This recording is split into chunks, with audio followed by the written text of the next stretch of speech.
Afternoon,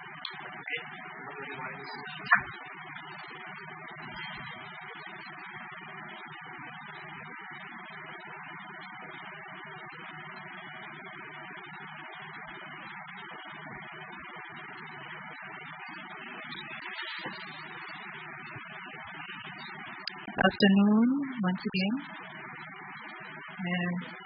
Afternoon, everybody. If we can take our seats so that we can start.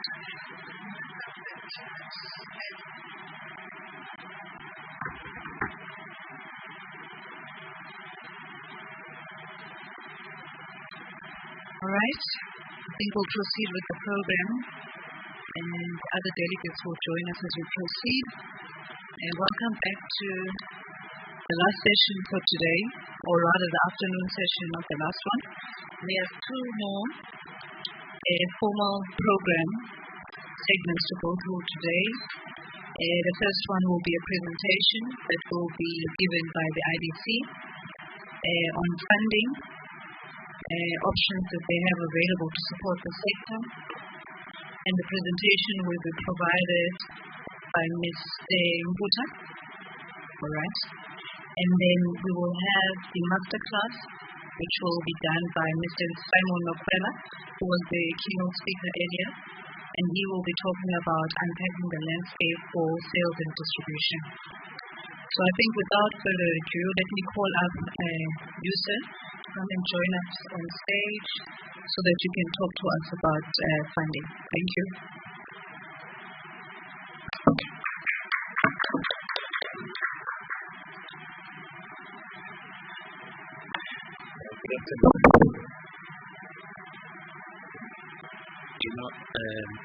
Thank you so much. I'm worried. I don't see my target market here, young people. So I just ask you to call them quickly because those are the people that I really want to talk to, so that we don't leave them behind. My name is Manya Mputa. I'm from the Industrial Development Corporation, and we are very happy to be here, CE. We are grateful for the invitation. I think ECDC is doing beautiful things here. I was saying to some of the colleagues that we see it online, the pictures and everywhere, and things are happening in ECDC. And I think I was saying to some of your colleagues that within all the BFIs, provincial BFIs, ECDC is doing the difference, really, and we're happy to be partnering. Okay. So, and then, Honorable Executive Mayor, thank you so much for being here. And I think, I attend a lot of these other things, these kind of things. Politicians don't really stay for this long. I'm very impressed. In fact, when we were finishing meeting, I was like, Executive Mayor, please don't leave. We still want to talk while you are here. We really appreciate your presence here, and the support. We really appreciate it. And colleagues, good afternoon. I think the protocol has been set. I will just observe it so that I don't call each one of you by name. All right. So let me get to it. And I, very happy to be here. Anyway, so they are fixing the presentation quickly. So, Industrial Development Corporation is one of the biggest and oldest DFIs in our country, and we're doing a whole lot of other things. So here, this is what the presentation is talking about. It's quite an old DFI. We have been, in existence for over 85 years. So we at least know what we're doing. So today I'll be talking about film and media and audiovisual. But I think it's important that I just say we do a whole lot of other things. We play in agro, in automotive, chemicals, energy infrastructure and all those sectors, because we are mandated to provide industrial development by funding those businesses. So that's who we are. We are owned by government. We report to Department of Trade, Industry and Competition. So we are an SOC, exactly like ECDC. We just have a national mandate which has also gone to the rest of Africa. So that's who we are. So today specifically I'll be talking about media and audiovisual. And so let me just say, we have been involved in media for quite some time, but what then happened is that there was a time where IDC stopped funding media because we really funded transactions which were not profitable. And the executives decided, you know what, let's put a hold on this. And it was not nice. And we just came back and we really trying to get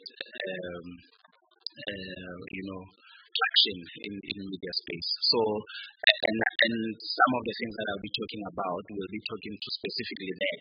To say now that we are back, we cannot afford to fail again, because if we fail, they will close the department again, and we don't want that.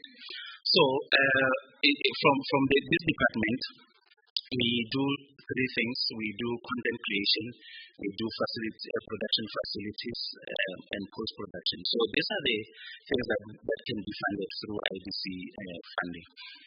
And so I'm saying to young people, here's an opportunity, and even older people and those who are young at heart.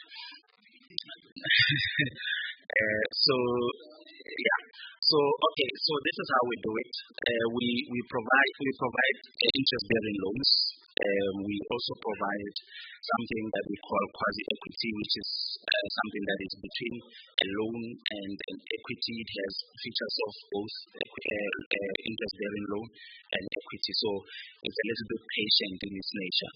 We also provide equity funding, which is, I'm sure most of you would know that it's a little bit patient because you don't have to pay interest, and it doesn't really put strain on your cash flow it also shows from our side that we are committed to the project.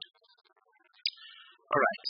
So before we fund you, I should have mentioned that I have been given 5 minutes to do this presentation, so don't mind me as I go quick. So before we fund any business, these are the three things that we look at. The technical aspect. This is where it becomes very important. Whether the film makes sense, whether it will appeal to people, the cameras and all those things. That's the technical part. But most important now is the issue of market. When we talk to filmmakers, because we can have a beautiful film, but if no one is interested to buy it, if MultiChoice doesn't want it, or SABC or any other person doesn't want to buy it, then we will have a serious problem, because now you have this product, but you can't sell it and nobody wants it. So this is very important. That's why we really insist now on the pre-sale and a whole lot of other things that I'll explain that a little bit later. And see, I need to say this, the funding from ECDC is very important, because now it works as a catalyst. So if you put 1.5 million rand, even if the production cost is 10 million rand, if you put in 1.5 million rand into a film or into a project, what then happens is that they come to us, they say, oh, by the way, I have 1.5 million that I have secured from ECDC, NFDF, they've given me this much.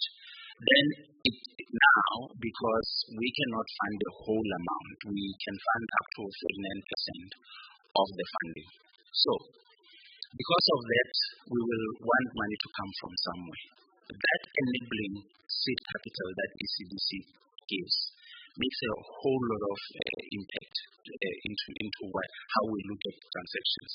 So, I mean, sometimes because ECBC will be putting like 1.5 million rand or 2 million, it might look like it's a small amount of money. But it plays a very, very critical role because as we go to our committees, we like, okay, we have ECBC, we have NVF, and the applicant has gone to DTIC to get a grant, so we have 51% of the money that is needed for the production, and IDC will then have 49%, and then we are able to cash flow the project upfront. So that makes a huge difference.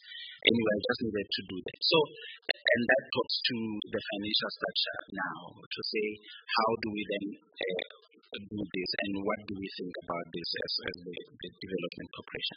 Right.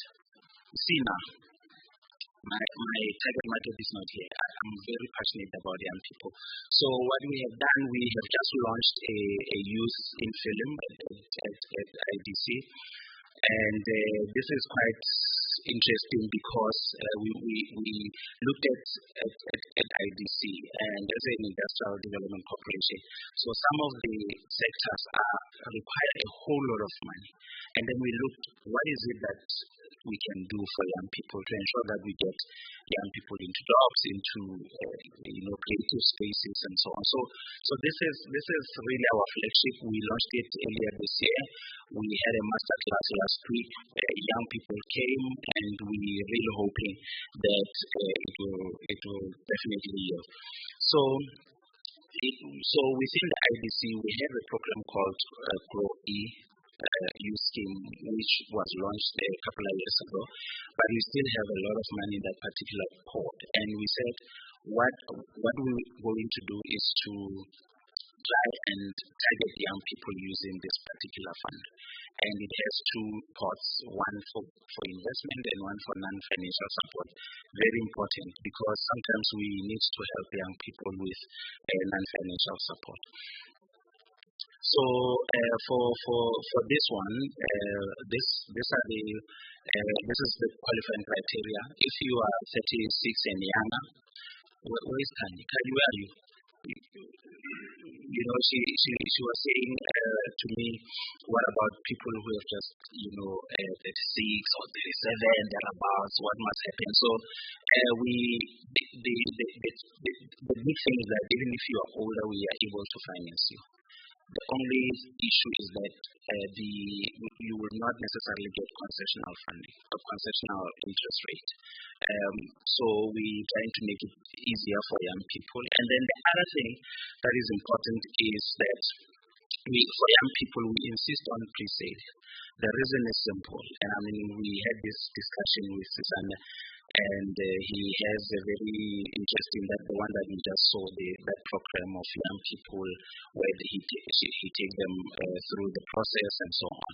We really, really interested. I mean, we had a long meeting at our offices, and we really want to get involved in that, and we'll see how best we do this, Susanna. But the point is that these young people get through the training program, and then as they graduate, they are able to produce their own films. Now, the important thing is that who is going to buy this? They say, are you willing to buy this product from SABC and so on? We are particularly clear that we want a pre-sale for young people. So when we have a product, that product must have a pre-sale agreement.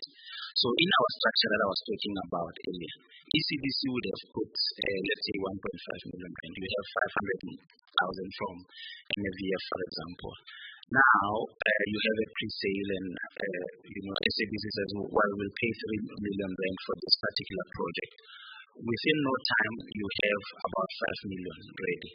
and let's say the production cost is 10 million rand. Then we are able to cash flow the whole project with the understanding that when we finally deliver the product to SABC, we'll get that money, and then we'll get money from NFVF, we'll get money from ECDC.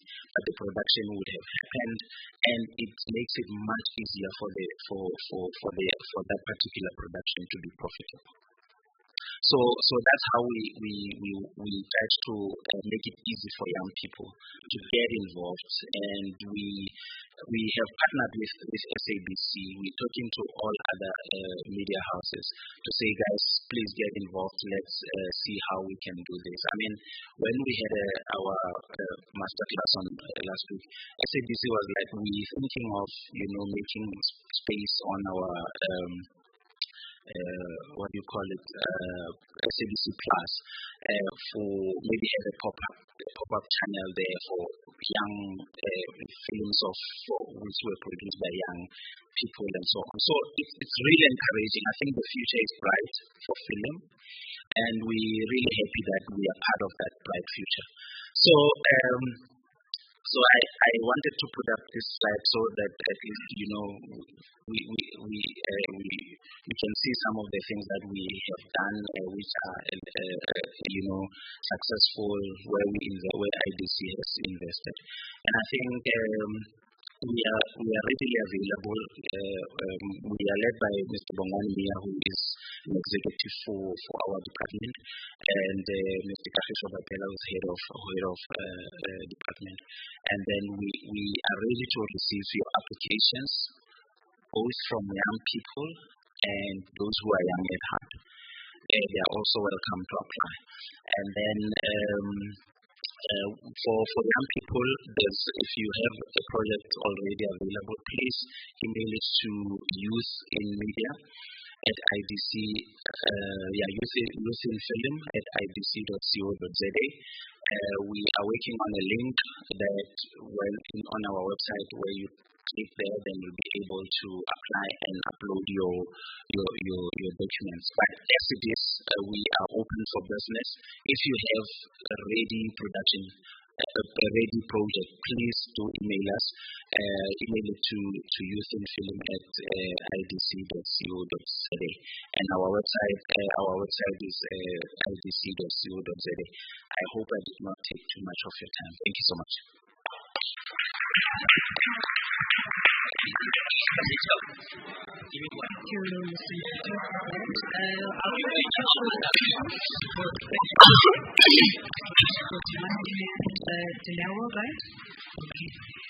I only see one hand for now. Okay. Oh, second hand, the gentleman at the back from Platinum Big Bay. There's two hands. Can you hand the mic over to you? Thank you, sir. My name is Diana. I just wanted to ask you, I have never received IDC funding before, and maybe I was trying to apply that time when you can get close to taxing oxygen. But now that I heard that you guys are back, thank you very much for being back. I wanted to ask, so say I was putting together finances for a film, I don't know whether there's any video in the head, so DTI, the rebate, and then I have you guys in private investment. Where in the recruitment schedule which you guys set, like, could you be the last person I pay, the first person I need to pay back, or where in the recruitment schedule do you guys set, if that was my matrix of in terms of my financing? Right, thank you.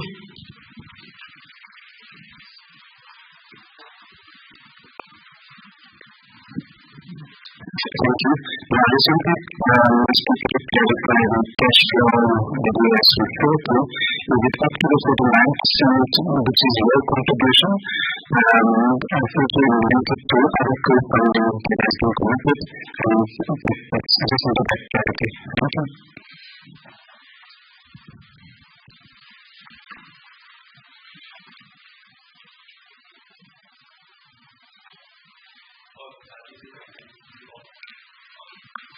Thank you so much for the questions. I have this thing on. So I also forgot to introduce my colleagues here. I have my homework. He's a filmmaker. I'm here with Joy, and So these are my colleagues. So after this, you can also talk to them and to get more. So yeah. So we really, I mean, ideally we would want to be the first to get involved. But unfortunately, because we funding 49% of the production we cannot get involved. Be the first movers.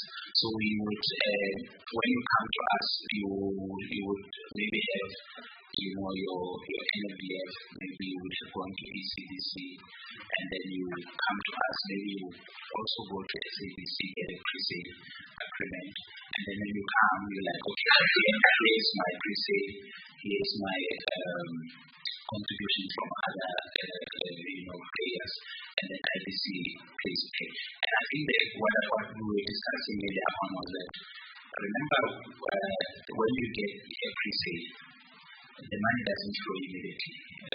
When you get money from NMBF or even DTIC, the money does not flow immediately. So where we're trying to close the gap is that at least on the strength of those commitments, we are able then to front load the project so that we can go into production. And then we know that the money will come from DTIC, will patch those gaps. So we will then discuss 10 million rent with the understanding that we'll get money from the pre-sale, we'll get money from NMBF, from DTIC. So that's where we're trying to play. And then clarity on the 49%, my brother. So this is where I was just indicating that we fund 49% of the total production cost. So the other 51% has to come. If you have the money, please, you can use that as own contribution. We are happy to finance it like that. But because we understand, and particularly with young people, we understand that young people don't have the money. And we thought, how can we make it easier for them to get involved? And that's why we're trying to collaborate to ensure that we eliminate the burden of own contribution and encumbered cash that sometimes really put so much pressure on young people. I have a follow-up question because I don't think you understood the question. Okay. Mali will. Did you? Good.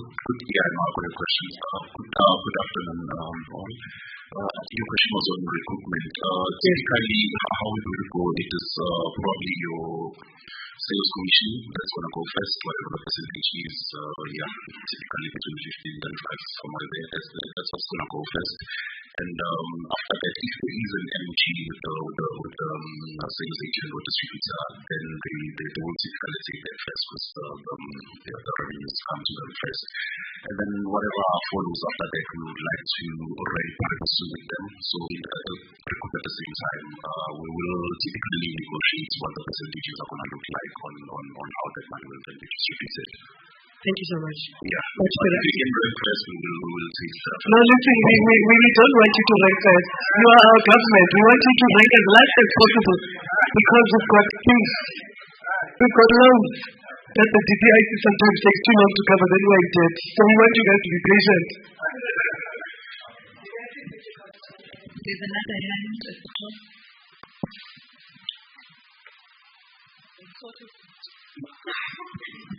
Just a bit behind me. Okay. Just a basic question about the team seems to be located in Gauteng. I understand that applications will typically happen digitally online. But if you're engaging on a personal level, is it possible to go to a reason office, for example, in Kandahar, to actually have a conversation at some point, even during the processing of the application? I know that communication is key, but understanding is even more important. That is something that the person or personal interaction is important than just online part. Yeah, we do have offices all around the country, so they are deal makers in those offices who can then attend to you and take your questions. Thank you so much. All right. Are there any other hands? Okay, I don't see any other hand. Thank you very much, Mr. Mbuta. I think we can move to the next segment. We can move to the next segment, which is the masterclass. I do see Mr. Makwela in the room. He will take us through the unpacking of the landscape of sales and distribution, a journey to market access. I think your presentation is ready, sir. Over to you.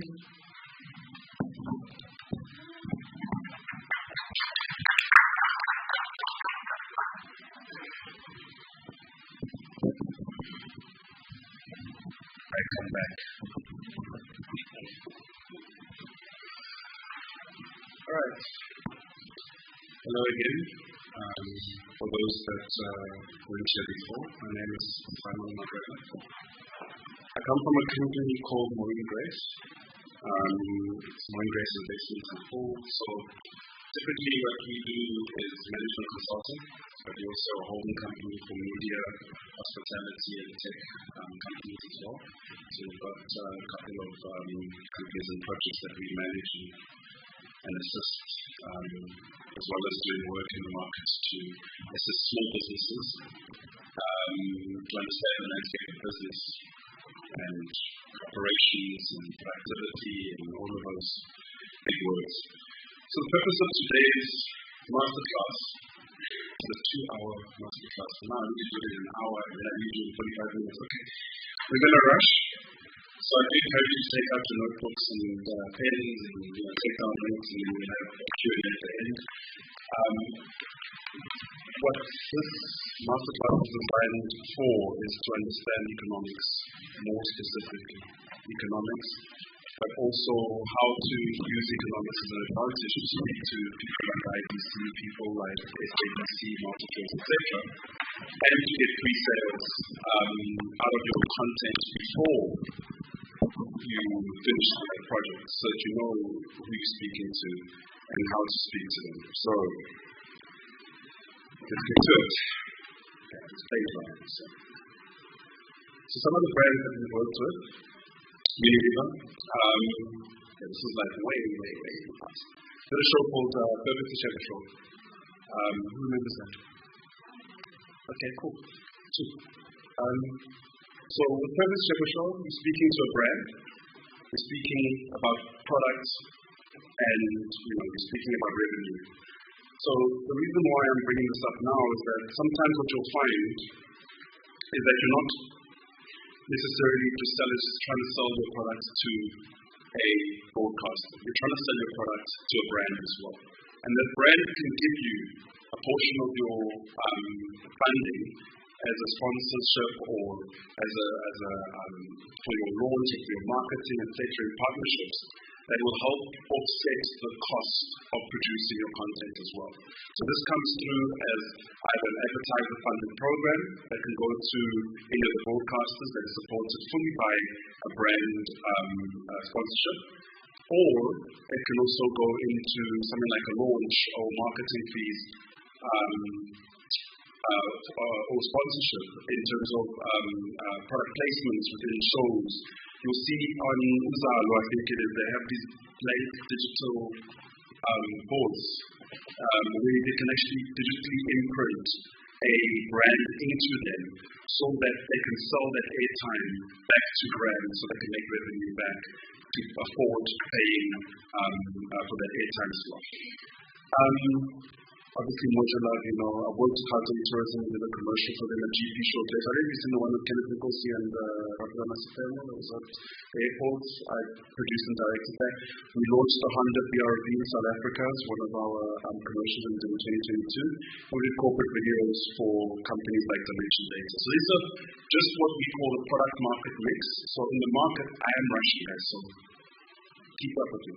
So product market mix means that don't focus as a filmmaker just on making one big hit television production. You will not survive and be sustained as a business. Businesses operate with money, they operate with revenue, they operate with cash flow, and you need to invest in having a different range and portfolio of products that can keep you sustained in the industry and in the market for a long enough time. The challenge that we see in businesses, especially media businesses today, is that media businesses, filmmakers in general, will work for 3 months of the year, then you won't work for 3 months of the year, then you want to find work for 3 months of the year, but then you still want to be a billionaire at the end of the day. So remember, revenue is the key to success. But if you don't focus on mixing whatever products you put into the market, you're going to end up only surviving on bits and pieces of income every 2 to 3 months, or sometimes even longer. Right now, we're going through what we call a bearish market, where it's going a little bit downward trend. But at the same time, you still need to survive because rent needs to be paid, school fees need to be paid, and all of those other nice things that we don't enjoy that are called bills need to be paid. So, just this on this slide here, what I'm saying is that learn to diversify what products you put out into the market, and that will keep you sustained when you're waiting for that big hit to go to broadcast as well. Moving on very swiftly. Okay, so the topic breakdown. We're going to talk about understanding the market. We're going to talk about the platform and investor lens. We're going to talk about value and cost and alignment. We're then going to talk about content strategy and innovation. I did touch on these topics a little bit earlier as well. And then we're going to talk about pitching strategy. Then we're going to talk about marketing strategies. I can see someone's taking a photo, and we know we're done. We're done. Great. Okay, so let me ask you this question. Who wants to be a famous filmmaker? Hands, please, show me hands. Who wants to be a famous filmmaker? All right. Okay. Great. So how many was that? Show them again? Okay, great. Fantastic. Great. Wonderful. Who wants to be a successful filmmaker? Okay. That's great. So we're going to talk about successful filmmaking. Because there's a big difference between being a famous filmmaker and being a successful filmmaker. I spoke about it earlier to say that sometimes the sad thing that we see in our industry is that a lot of artists are leaving this side of the world under the wealth brackets that sort of define whether you're rich or poor.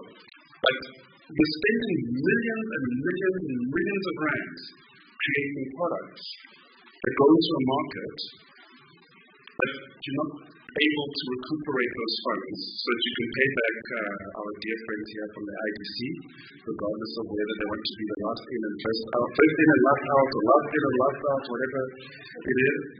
But also because budgets are tight, and if you don't have a strategy, we don't say if you don't have a plan, you're planning to fail. So always have a plan, have a strategy, and we'll talk about filmmaking for success. So how to create a film for positive impact. Okay, so what do I mean? I'm going to read it from here because my eyesight is a little bit underwhelming. Alright, so there are two distinct pathways that you can think about in the project. Now, we're going to focus just on visual assets, long form. What we call long form is television series mainly. But there's two distinct pathways. You can have a local first model, or you can have an international first model. And how you approach these, there's two different distinct ways to approach these models that will have a positive impact either in the local market or international market. The problem that we see today is that a lot of South African films have to go outside first before they are recognized internally. And that's a bit sad, isn't it? That we don't support our own brands and products before we have to have validation from outside to support them. So you've got to, or even when you're creating a product for internal market, for our internal market,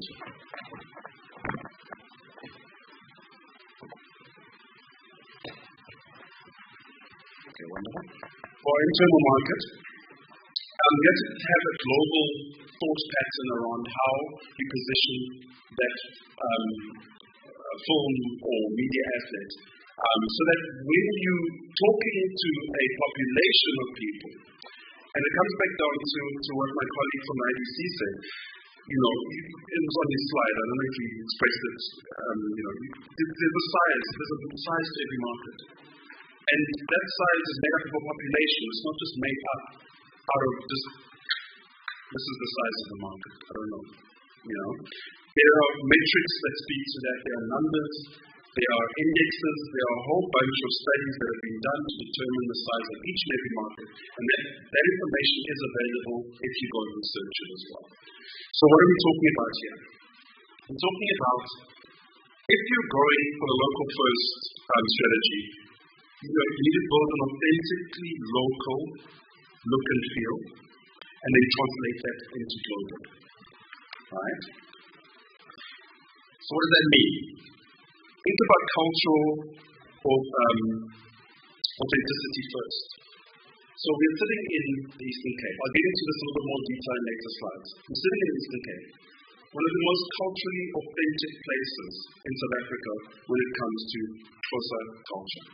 Right? Stories, hundreds of thousands of stories that can be told out of that single context. My colleague that was on the panel, Zungu, he told me a story I didn't even know about a location that he shot at. And it was a stunning story that can set a landscape and evolve into a cultural masterpiece such as Shaka Ilembe, which has tracks all over the world in very, very different. If anybody in South Africa or anywhere in the world needs to hear boom, boom, boom, boom, boom, they would know that old Shaka, right? Because of its cultural significance. And then even on TikTok, I think it was in Louisiana, they had a Zulu parade, and Zulu people went crazy because of the cultural appropriation. So we have culturally authentic content in South Africa that is able to be exported on many different ways. But that authenticity is what makes South African content win in the market. There's, it's not in my slides, but there's studies that show that on the streaming platforms, so there's 7 main streaming platforms in South Africa, right, that are competing against over 500 international streaming platforms that are available in South Africa online. 7 against 500. Guess who's winning?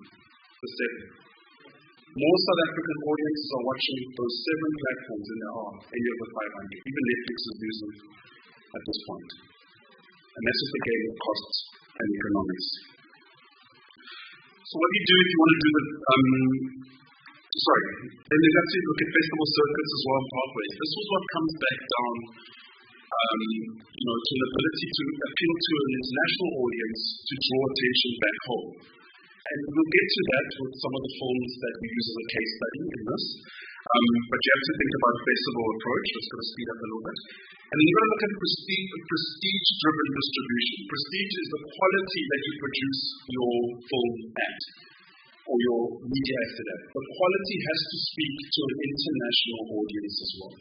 So don't just say that, no, I'm going to create a Mollywood type of thing. Mollywood exists because Mollywood had a market to exist. They created demand in the market so they can supply for that demand. But we as South Africans have to meet the demand of a Netflix because Netflix is available now locally. And you will notice that Nigerian films have become a lot better in the last couple of years.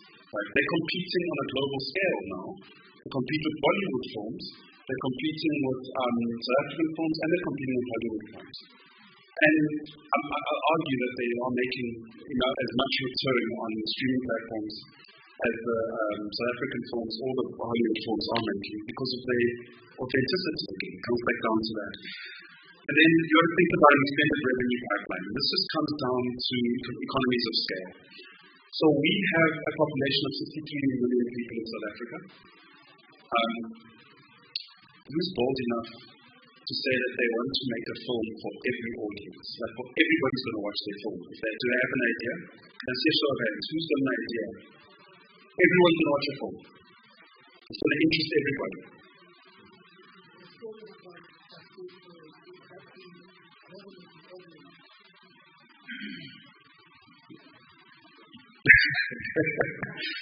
I'm not laughing at your idea.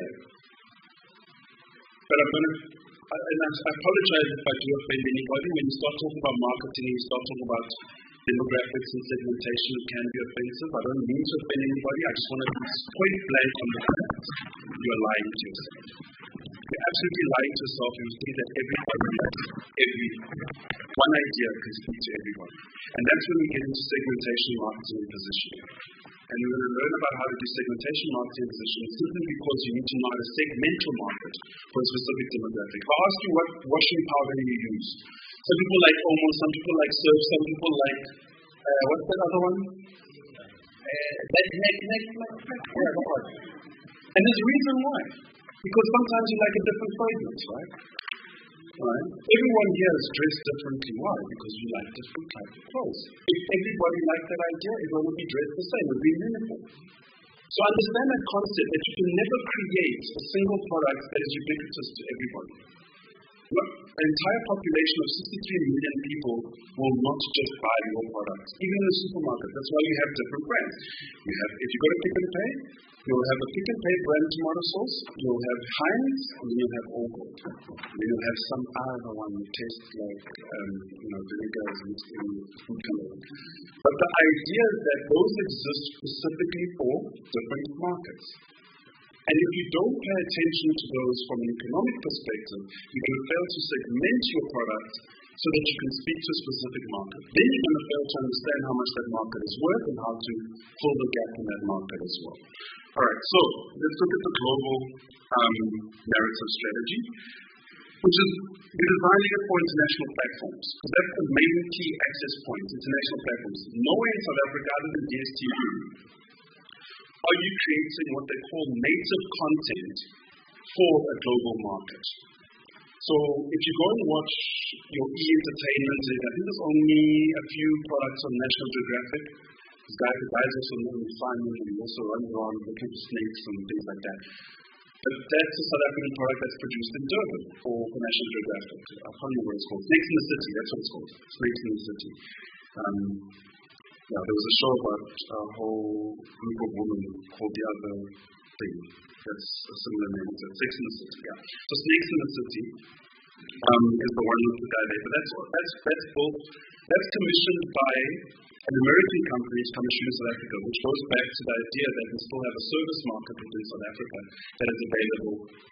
I wouldn't say for cheap labor, but for more affordable labor, because because of currency exchanges, etc., it's cheaper or more affordable, cost effective to hire South African filmmakers to produce that content for them at the same quality as they can for the international market. And it still has global appeal, because snakes are, for some reason, everyone is fascinated by snakes.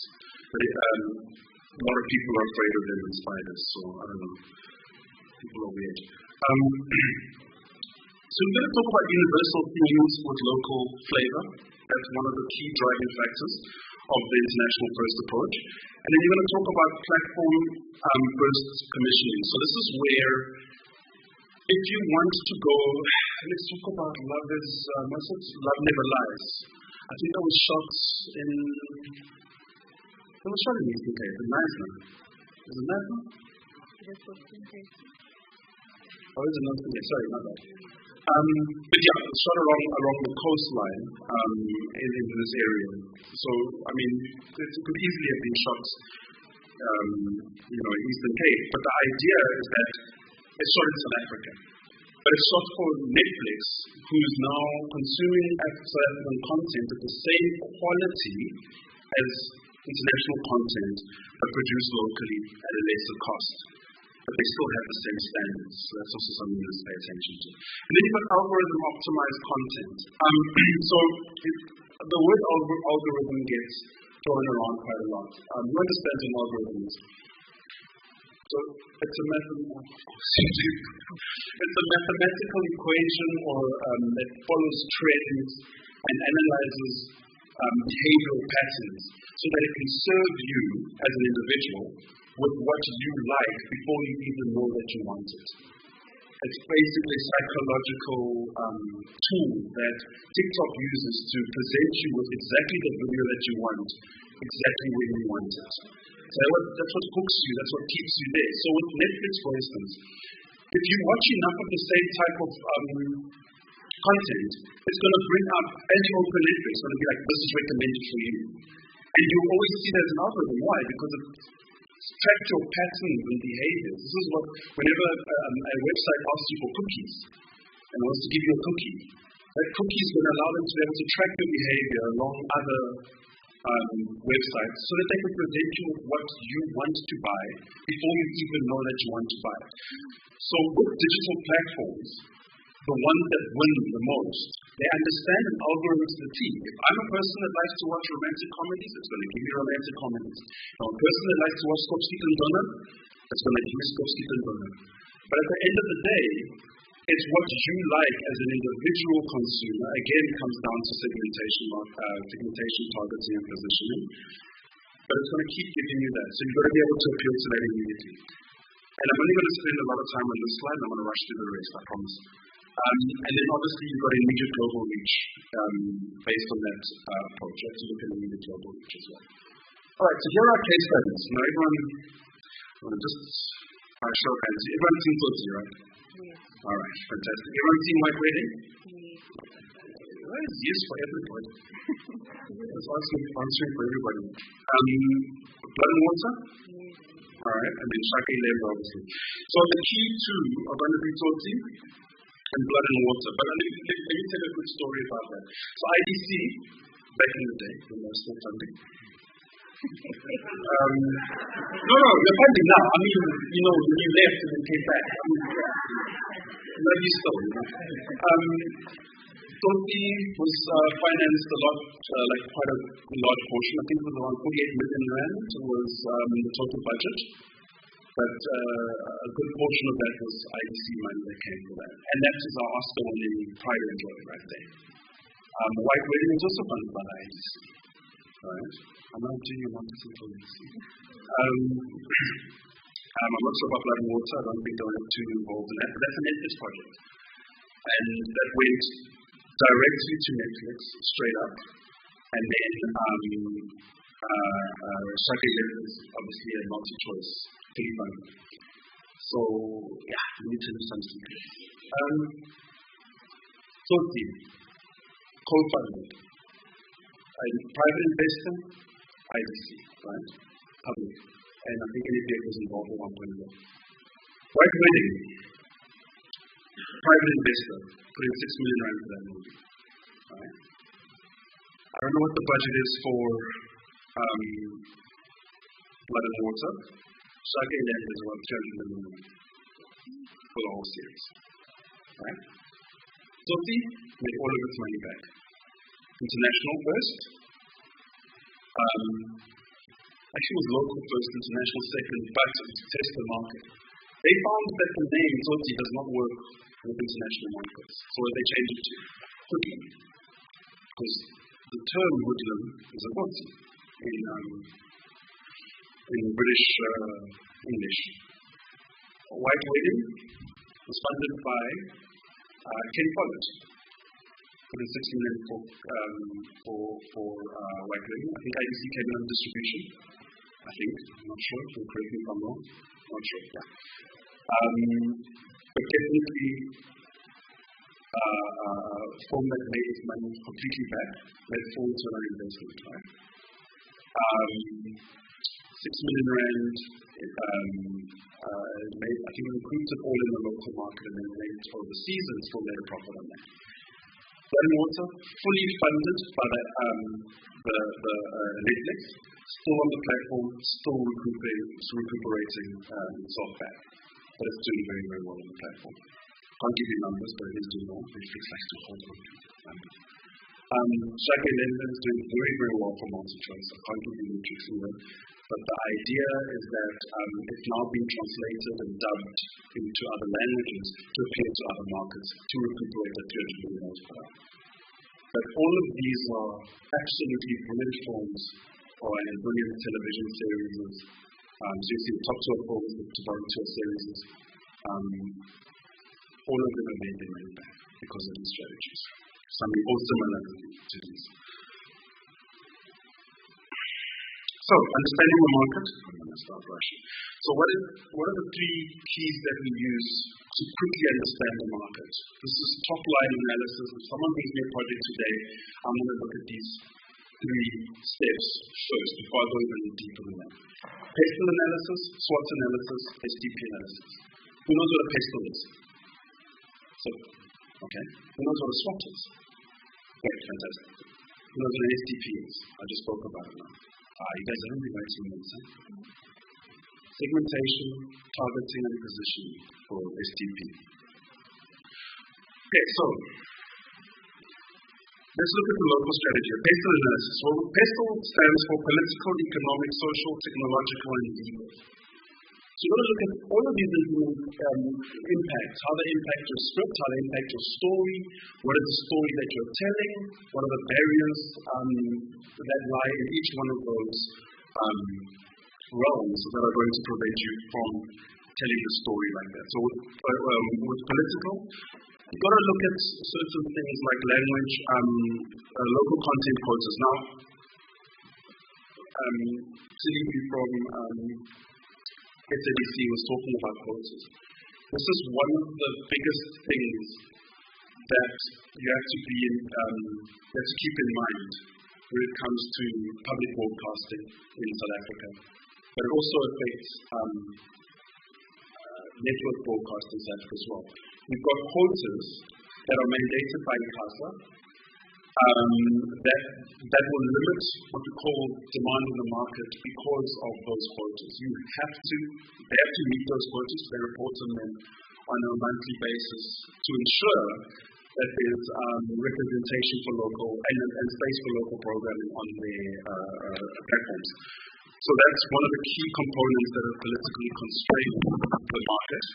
But it's also good for you to understand that how those quotas impact certain channels and how to manage your language mix in those channels. For instance, SABC 1 is purely Nguni speaking channel. So Nguni speaking programs with a little bit of English here and there.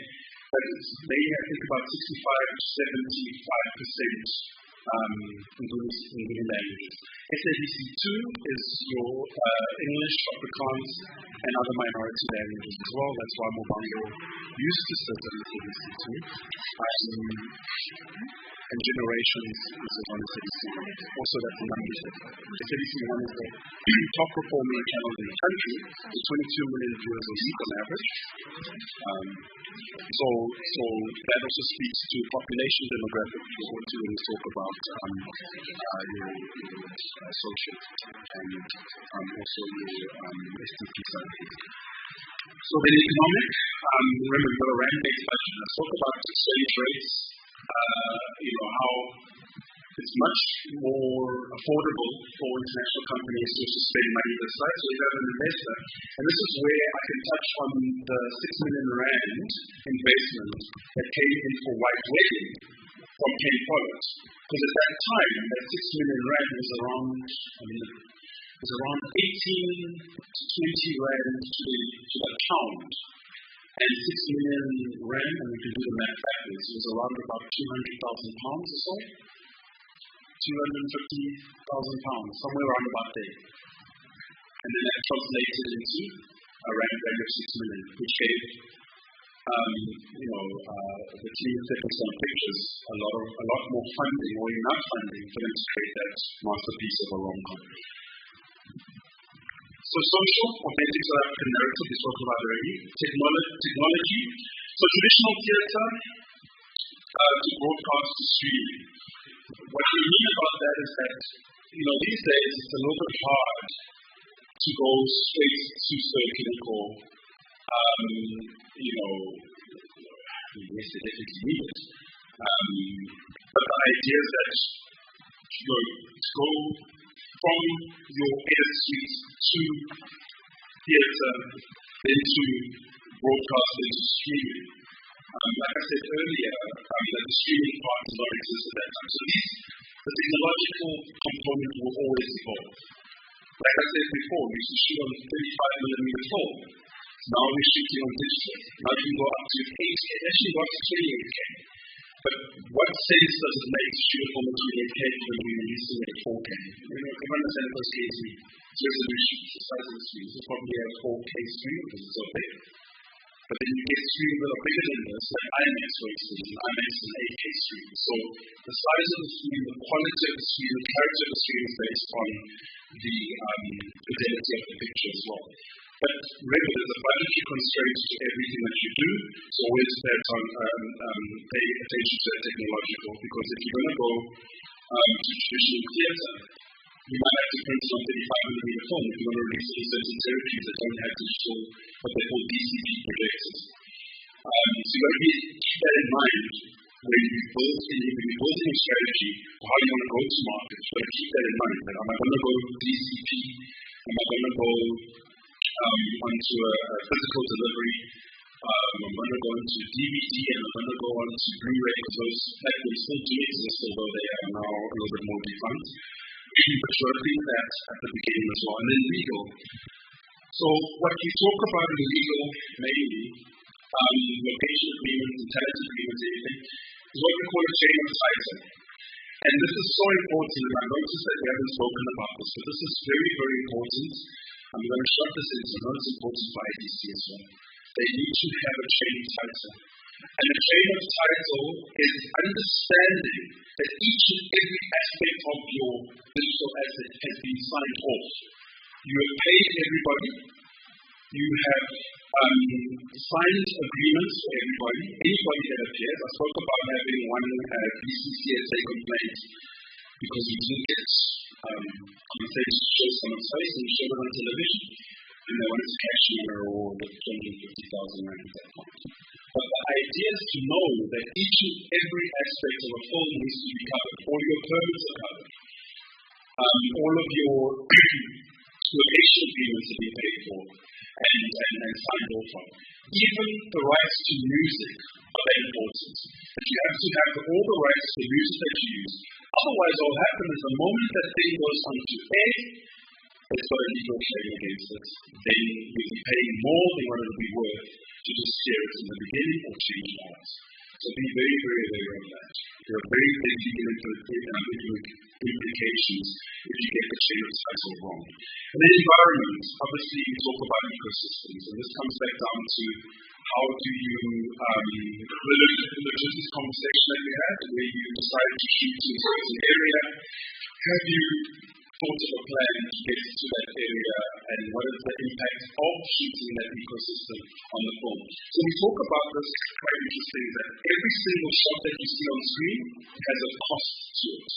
And it's quite an interesting concept when you go back and you calculate how much it costs to create one shot in a film. You don't think about, there's a guy that loves to blow things up called Michael Bay. And Michael Bay loved explosions to a point where they blew up a mansion. You don't see that way too, right? They blew up a whole mansion. But sometimes they'll choose to build a miniature of that and blow that up. Why? Because it costs less for the shots to do it that way. So you always got to think about that. The cost comes back to that. And there's a reason why I'm talking about the cost in that. It's not a business of films, it's market access. It's because at the end of the day, when you go and ask your financing partners, when you go and ask the broadcasters for money, you've got to make sure that first and foremost, you can cost effective on your budget. And second of all, you can make that money back in the market. And then some, because you want to make a profit on that. So make sure that the environment that you choose is going to also be cost effective for that. Right, so SWOT, that's your strengths, weaknesses, opportunities, and threats. So your strengths and weaknesses are always internal, the opportunities and threats are always external. So if you talk about your strengths and weaknesses, right now my strength is not time, and my weakness is the clock. So I'm going to leave that up. So everyone wants to take notes of that. It's quite straightforward. This is kind of the international approach really, but one of the biggest weaknesses that we have in the country is we're 11 different languages. Now 11 different languages makes it very difficult again to create content for everybody. It's quite interesting with Saga 11 because, how many people will enjoy watching media with subtitling? You enjoy it. Are you seriously enjoy it? Yeah. What's wrong with that?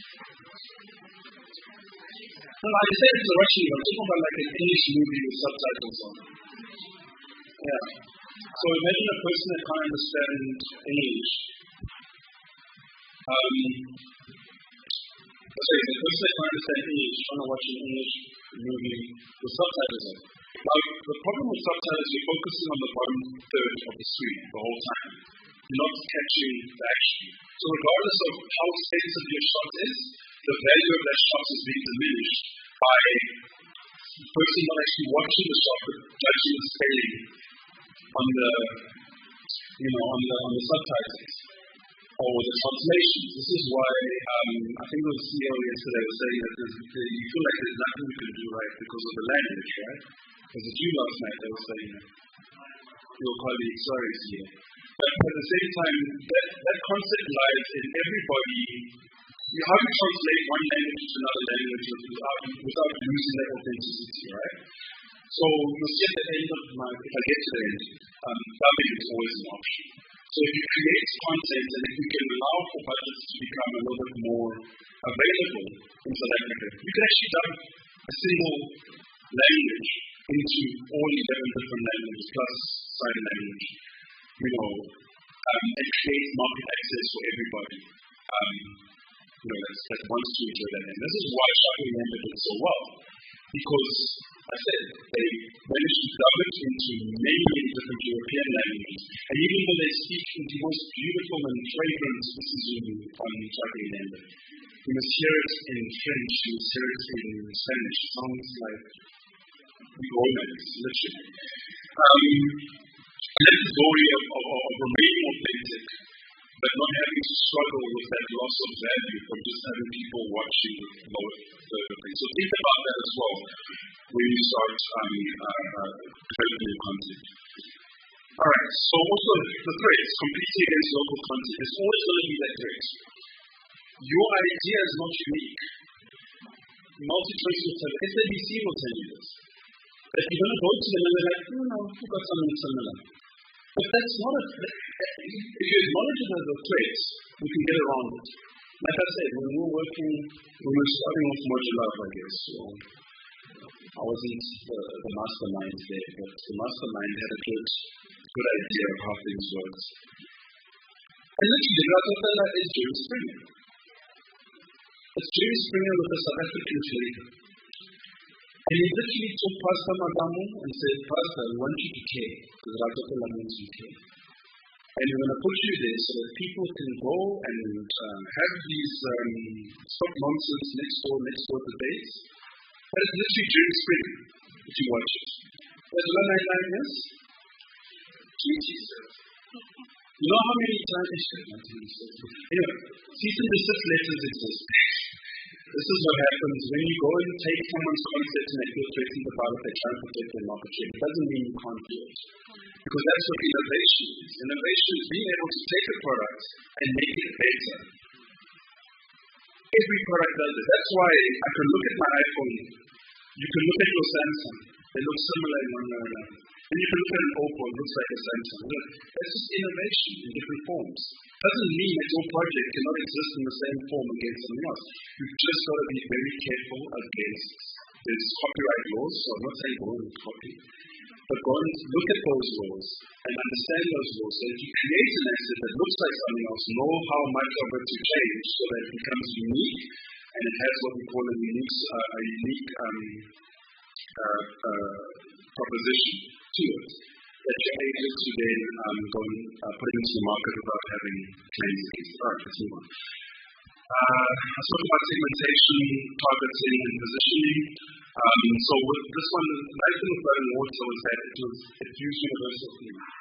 So we're talking about a segmentation, you're looking at young adults, demographic of 16 to 34, drama, thriller. Targets, Netflix data identified audiences, clusters across multiple territories.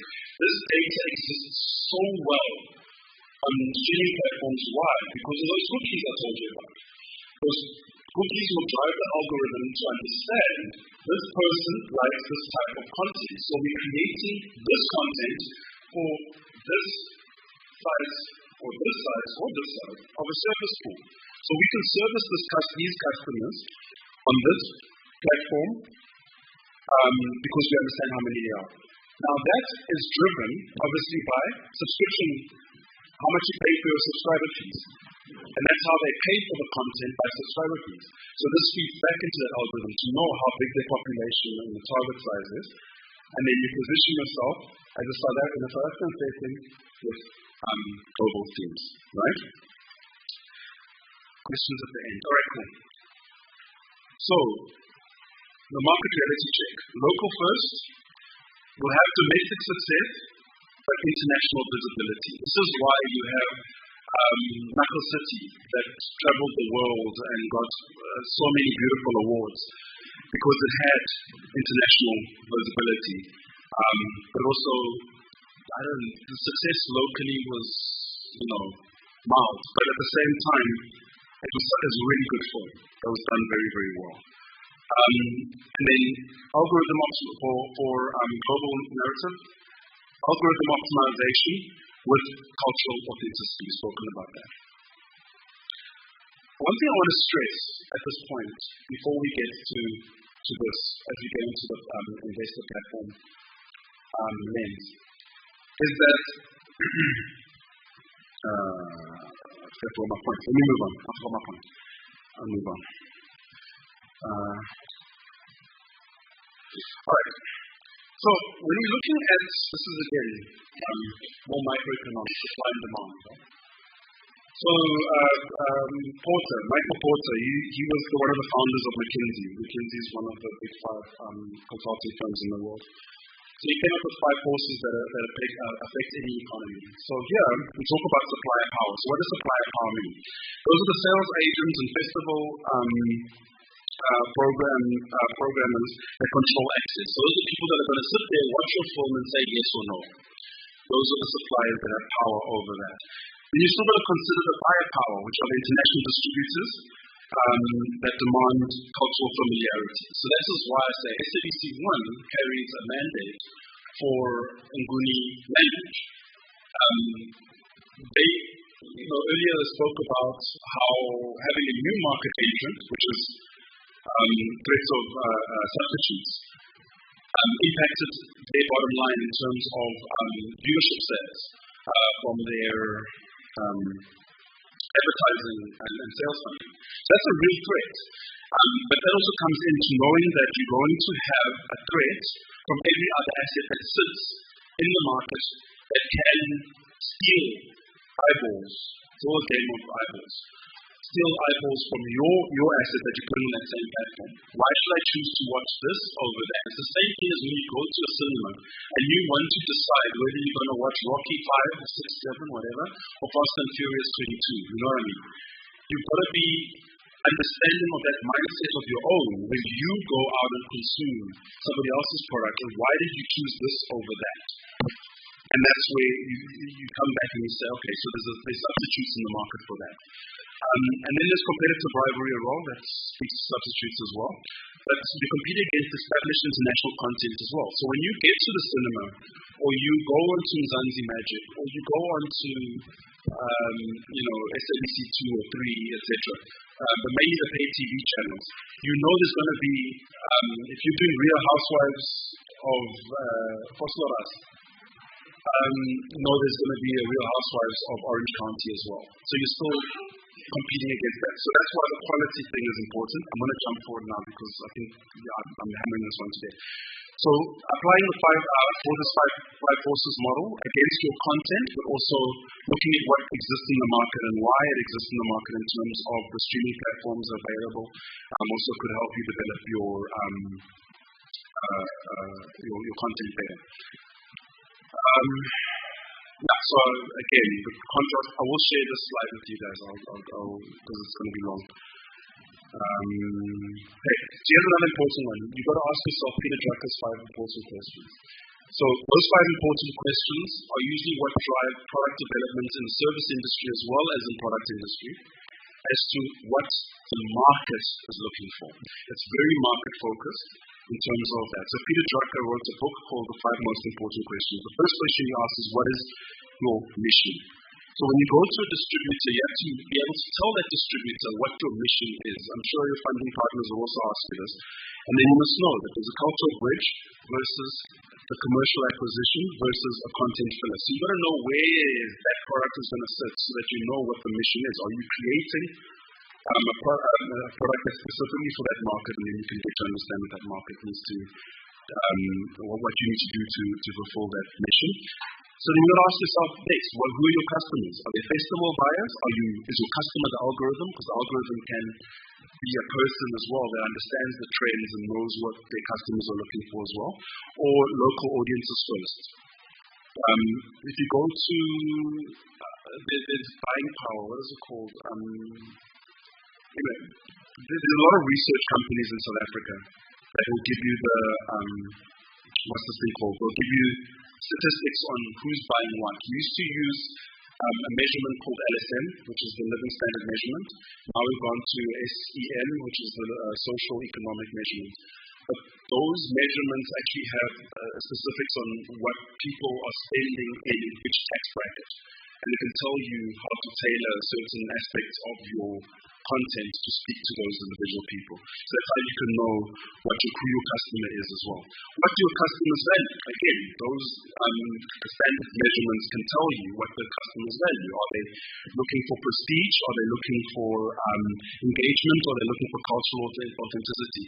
We know for a fact that the biggest consumer locally of Shaka iLembe, for instance, was Zulu-speaking people because it's their culture and they wanted to understand that. Is the story authentic enough for them to understand? That's why they had a little bit of backlash to say, oh no, Shaka iLembe was not authentic as per what we understand it to be. But that's also subjected to themselves. So understanding that you could tell a story that not everyone's going to appreciate. You watched Invictus. Invictus was shot in South Africa, directed by Clint Eastwood. But with a show like that, not every South African would say that that was the best show ever made, or one of Idris Elba, or Long Walk to Freedom with Idris Elba. But internationally, they don't know the true story. That's why when I say boom, boom, boom, boom, boom, everybody knew that was Shaka. But how many of you knew that was not a real story of Shaka? A real story of Shaka was actually created by the director.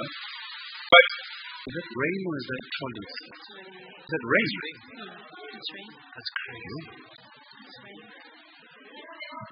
Yes. That was very traumatizing. But yeah, so sorry to kill your Hindipele childhood dreams, but the original Shaka was made up. It was literally made up by a guy that came. He had funding. I think it was 500,000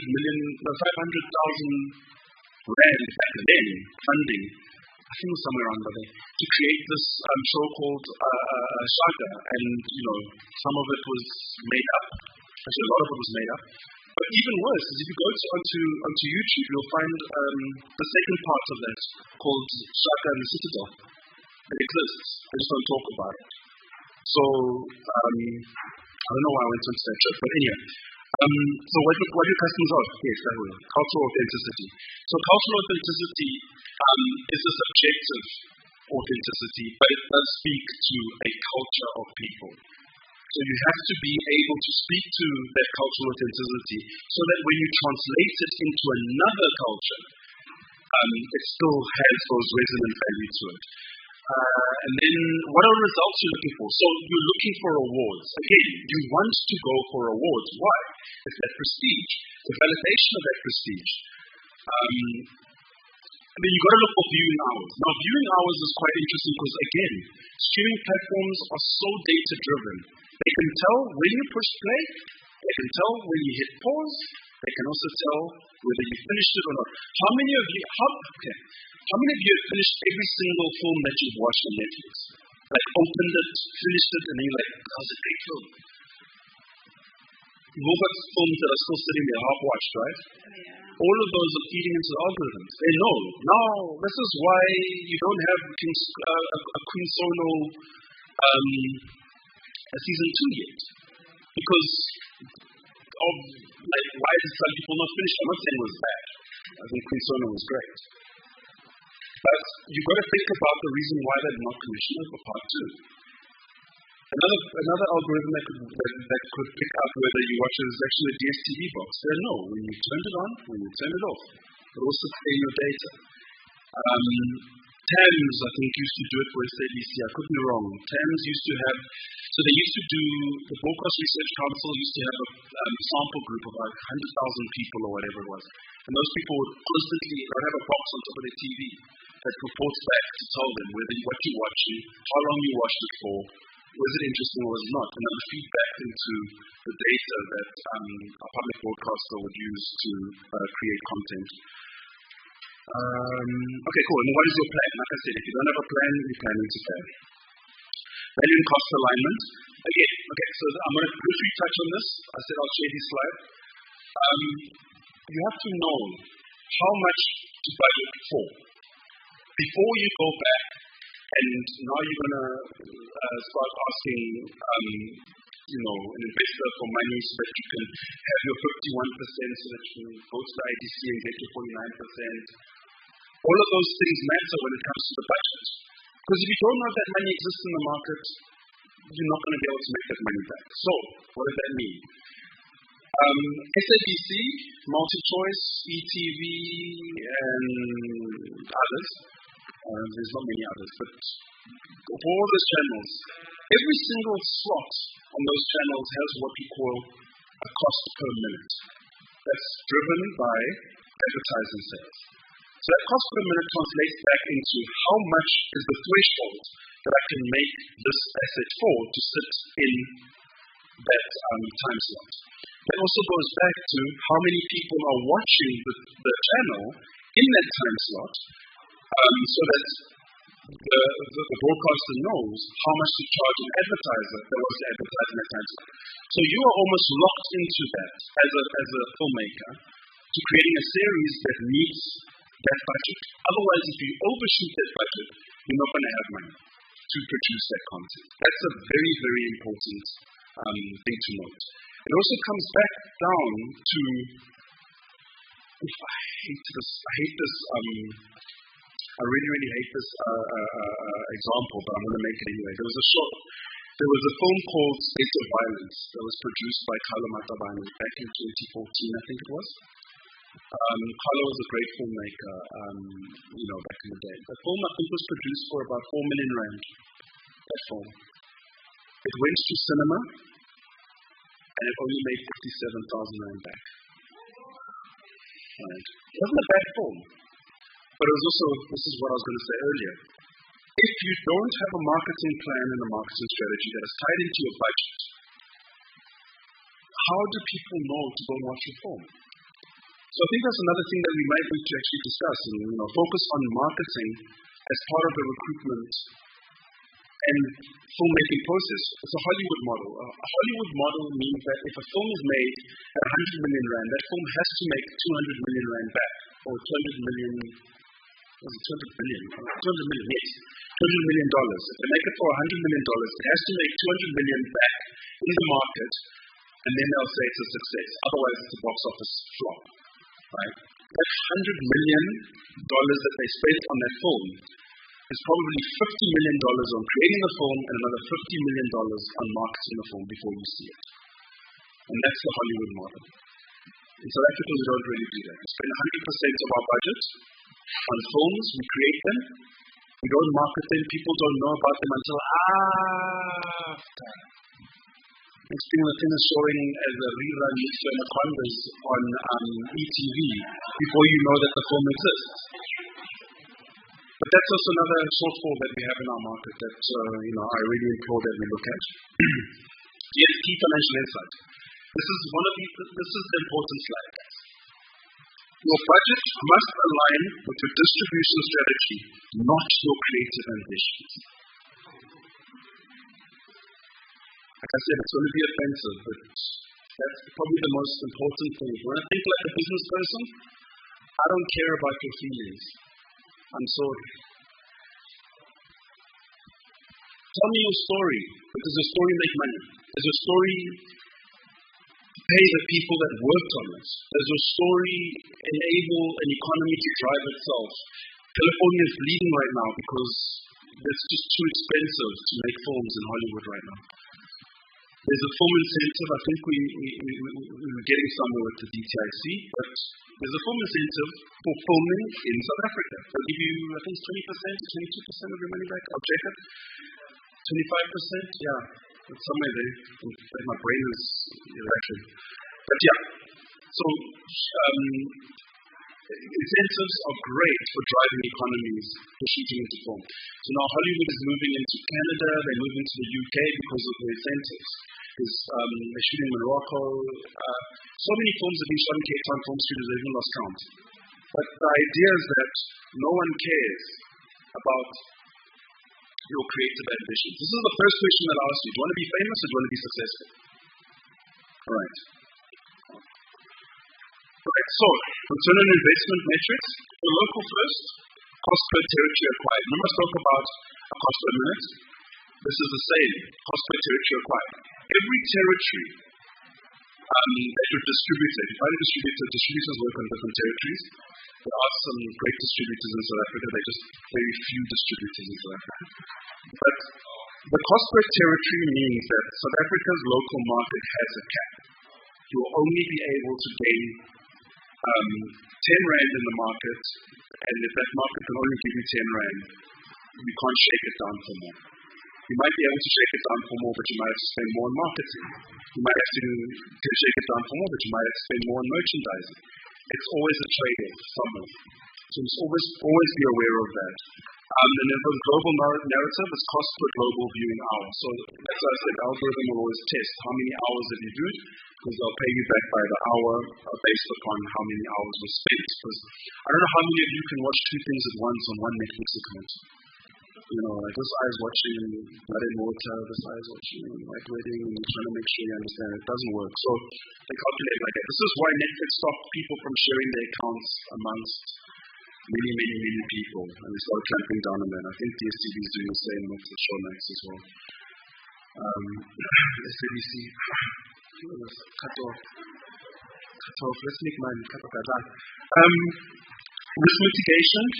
Traditional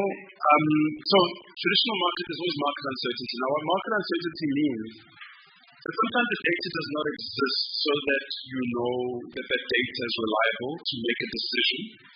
In business, we call it data-driven decision making. But at the same time, sometimes there are too many economic fluctuations that happen. For instance, Donald Trump has been wreaking havoc on all economies since he came in. There was a film tariff that he passed, he presented it as an option.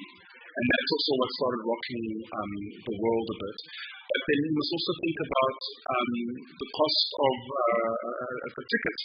How much does it cost to go to the cinema these days? When you're going there, you're going for a date, you're in love. You go out, you buy her flowers as a man. Talk about a man. So you buy her flowers, you go out, you then obviously going to go for dinner before or after. You're going to get to you're going to pay for a ticket of a movie. Then you're going to buy a slushie, you're going to go buy some Whispers. You're going to go and buy, there's two of everything at this point. You're going to sit there, you're going to stare at a screen in the dark together, not talking. You're going to hope she enjoys it. Then you're going to leave, and then, awkward ride home if she didn't enjoy it. But if she did, then maybe you go to the club after the day. What is the cost of that night to a single individual? Now you've got to think about that when you start saying, I want people to spend money on it. Why? And this is also very important. The film industry relies on what we call disposable income. I will not spend my needs. I'm not going to go and do that, all of that, if I still have rent to pay and these nice things for bills that happen every single month. I need to have an additional, how much does that outing cost? 1,000 Rand? 1,500 Rand? For two people? That's the cost of creating a film to be recruitment costs of that film coming back, box office wise. As opposed to Netflix and chill. I know it sounds bad, but that's the term. It is a term. You're going to sit at home, you're going to sit on the couch, you're going to watch Netflix, whether you finish the movie or not is up to you. But the idea is that that's going to cost you 194 Rand or 4 screens for a month as opposed to 1,500 Rand. Do you get what I'm saying?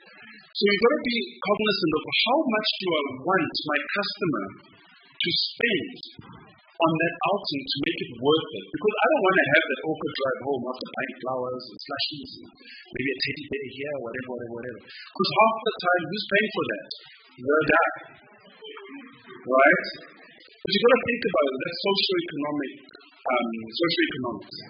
And that thought process, if you don't embed that in how compelling is what I'm writing for the markets to consume it, then you're going to fail on entry. That's the plan that you need to have, right?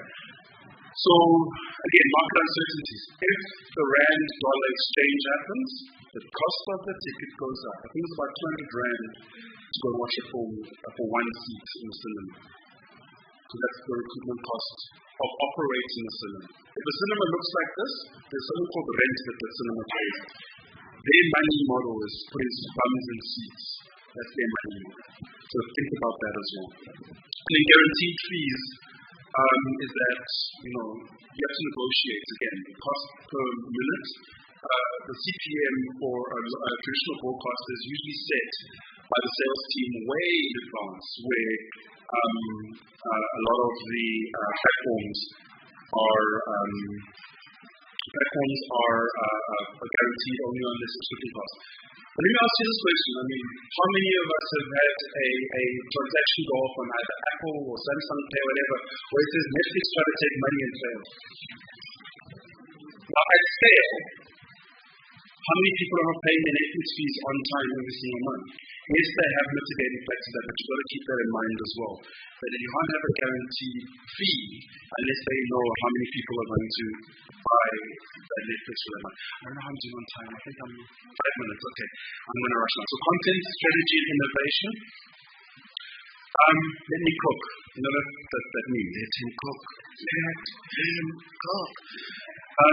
Story structure, hero's journey, and trend analysis. I'm going to okay. Who understands the hero's journey in this room? I'm not going to. Thank you. Joseph Campbell, a writer, did something called the hero's journey. Tsotsi, typically the hero's journey, follows it to the T. And the reason why that's important is that it's an algorithm in your brain psychologically that triggers. Now, this comes back down, I think you mentioned it about attention spans. Who spoke about attention spans? We spoke about attention spans getting shorter. How long does it take you to scroll to the next TikTok video or Instagram post? How many seconds? Quarter of a second. Literally, you know whether you want to watch the next one or not. And if you think about it, how long, if it's slightly interesting when you're watching it before you scroll? 3 seconds, roughly. 3 to 5 seconds. And then, how long is that video on average? It's no more than 2 minutes. Max. 3 minutes maybe, if you're lucky. That is now people are becoming more accustomed to those attention spans. So now to sit through something like Interstellar, that's 3 hours of sitting there. Who watched the whole thing of Lord of the Rings? The whole 3 things of Lord of the Rings? In one sitting. Well done. No, that's great. Love it. And what is it? It's just 9 hours long. Okay, the Star Wars saga.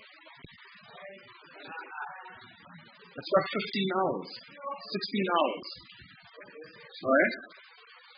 Now think about it. Remember, back in the day, you'd sit in a film like Pearl Harbor and there'll be an intermission. Halfway through the film, you sit there and intermission, you go out to see, have a smoke, come back. They don't even do that anymore. And that's the challenge that we're facing now, especially with our younger audiences. Now, the things that trends move generationally. I don't want to get too deep into this. This is more economics, but trends move generationally. As we grow up, I'm going to assume that some of us are on the youth levels,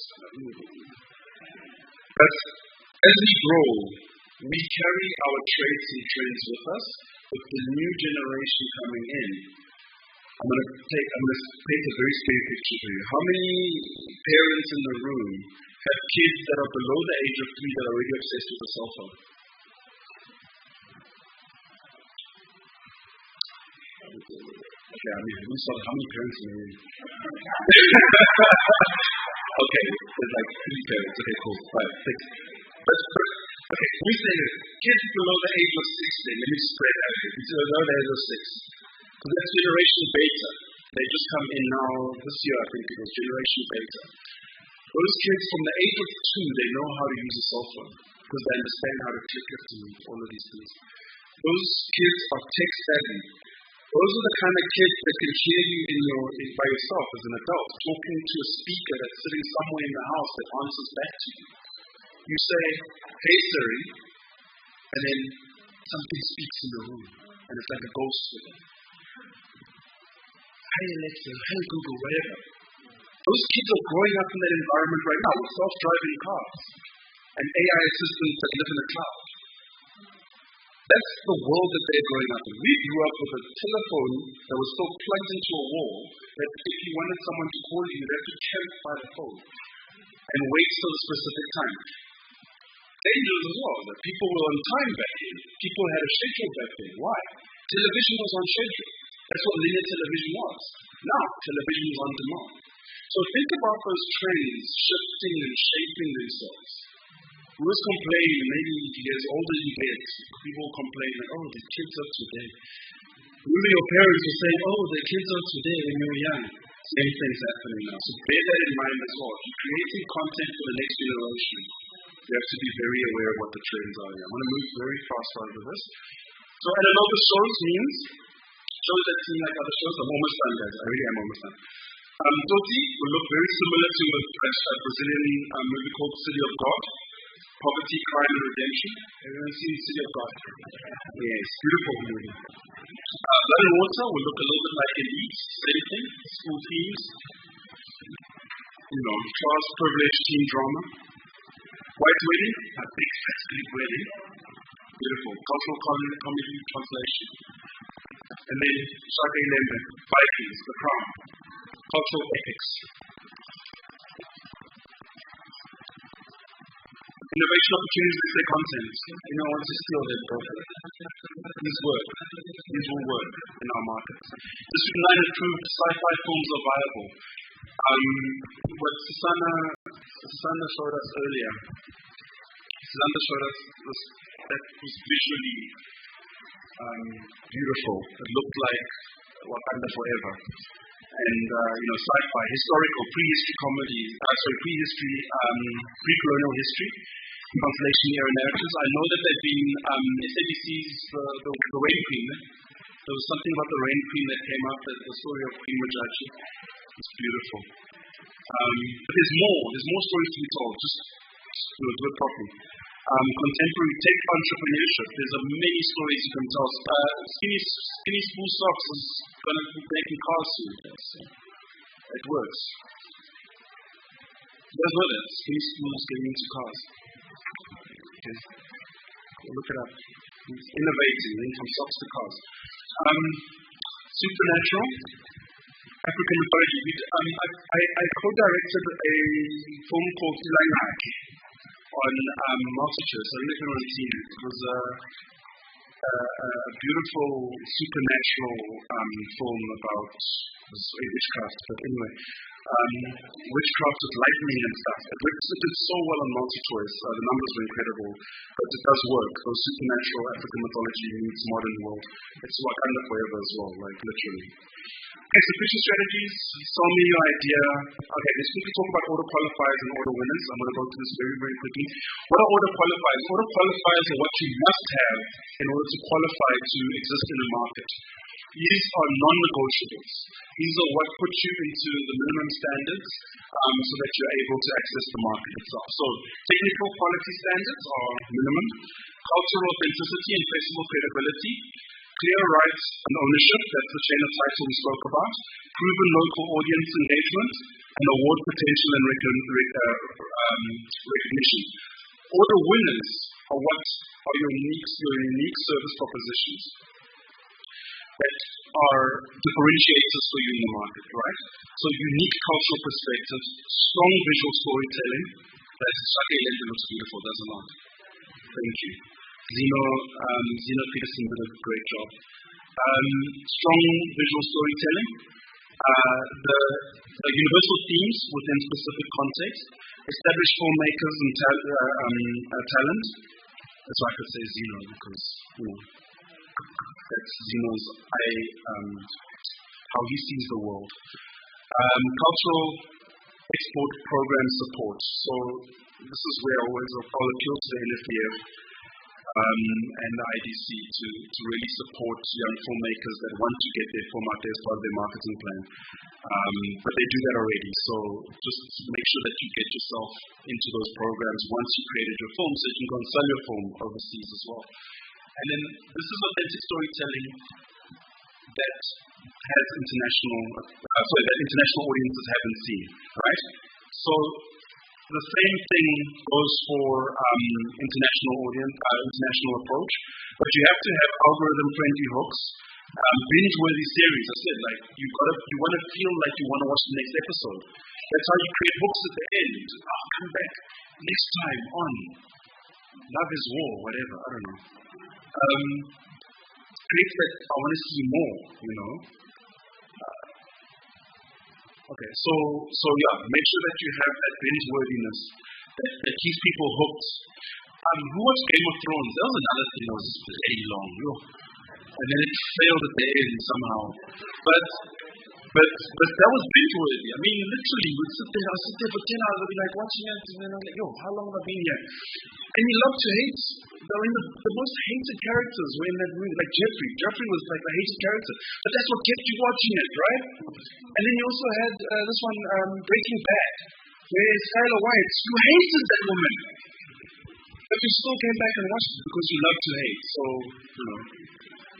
No, you love to hate. That's the thing. Love and hate is two sides of this psychology again. Never mind. Crossover appeal. Crossover means that you can create characters out of characters that are existing already. And then, obviously, essay setting is a unique sales point. So this is global stories that can only be told authentically from Southern Africa. All right, common pitching mistakes. For a local film, over-explaining the cultural context instead of universal themes. We understand culture as much as possible, so that trust me, when you get into a pitching room with the right pitching people, they've heard the story before. They just want to know how you're going to do it differently. That's like standard. I don't know how many times I've heard the same story told differently. Like, that's what happens. So you're not going to walk in with a unique idea. That'll be very naive of you. But the idea is that tell it in such a way that you believe it's never been told before. That's the hook. But don't overplay the cultural context, especially when you all understand the culture anyway. And then B, which is the international approach, losing authentic voices while chasing global appeal. Maintain that authenticity as a South African. And then both approaches, understanding what success means to your specific distribution partner. If you are doing a Christian film, there are distribution partners out there that only deal with Christian films. Their success would be getting people to believe in God. That's their success model. So if your film will get more people to believe in God or believe in Jesus or that. This is going to be a little bit offensive, so please don't take offense. But that's the idea. That's their value proposition. They want to get more people into churches. They want to get more people into Christianity. That is what drives their bottom line success. So if their line of success is that, don't misunderstand them and then go and sell them something like what's this one, Da Vinci Code, that speaks about conspiracy theories and whatever. You're going to lose them entirely. So just be aware of that as well. Okay, I'm going to try to capture your audience. There's the 5 C's of the 5 C's framework, 5 C's of marketing, and then the 7 P's of marketing as well. I'm just going to jump over that. Okay. So reality check. Local first does not mean local only marketing. So remember, always if you invested into a film that is in a local market, there was a film, beautiful film done by Jamel called Of Good Report. Touchy topic, but that film did well internationally at international film festivals. It's actually a really, really great film. The context of the film was a little touchy, but it was a great film. Another one called Ingaeva. That was also, I'm sorry. My tongue doesn't really trick that way, I'm so sorry. But at the same time, it was a beautiful film. But it tested the cultural narrative as well. The cultural context was tested. But sometimes they say, there's no such thing as bad marketing, so as long as people are talking about it. And then global narrative does not mean abandoning the local cultural capital. Just because you're speaking to the world, don't lose yourself. Don't go to America for 2 days and then be like, yo, what's up, dog? How you doing? Don't lose that. Get there and speak like you have to speak like an African. Because you are an African. And don't try and be dissolved into this idea that a successful filmmaker must just be, what's his name? Antoine Fuqua. Or, that's the only time, or what's this guy's name? The guy that's just had a lawsuit now. Tyler Perry. You are South African. You will make your name as South African. There's a beautiful filmmaker and a very good friend of mine, Tebogo Malope. Oh, that guy, he can pitch anything to you. He can pitch ice to a snowman, I swear. And the snowman will buy it. Because he doesn't lose his African. He walks into the room wearing African clothes. Anyway, success metrics must align with the distribution strategy. So when you look for your results, your distribution strategy should be aligned with the success metrics. You must know what you're looking for. Have a KPI, a key performance indicator that will let you know, and now we're successful.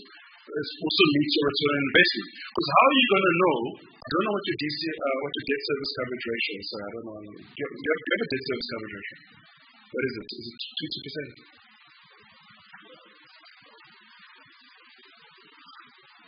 You don't. Oh, okay. All right. Because I know Afrexim Bank, which is doing wonderful work in Africa, in the whole of Africa. They haven't really penetrated as much in South Africa yet. They've got a debt service coverage ratio of 0.25%, or 0.22%, somewhere around there, I'll get it right. So what that means is that you need to have a recoupment of around 22% per year of whatever film you're making. So if you don't have a target amount of whatever you're producing on the recoupment of your distribution strategy, you're not going to be able to meet that service coverage ratio, and then you're going to default on your loan to pay back. Okay. Key takeaways. Let's do a crafting stuff here quickly. Choose your path early. Distribution strategy should inform development, not follow it. Right? Budget and content decisions flow from distribution choices, not the other way around. And the success metrics differ dramatically between approaches. Go back on the slides when you get them.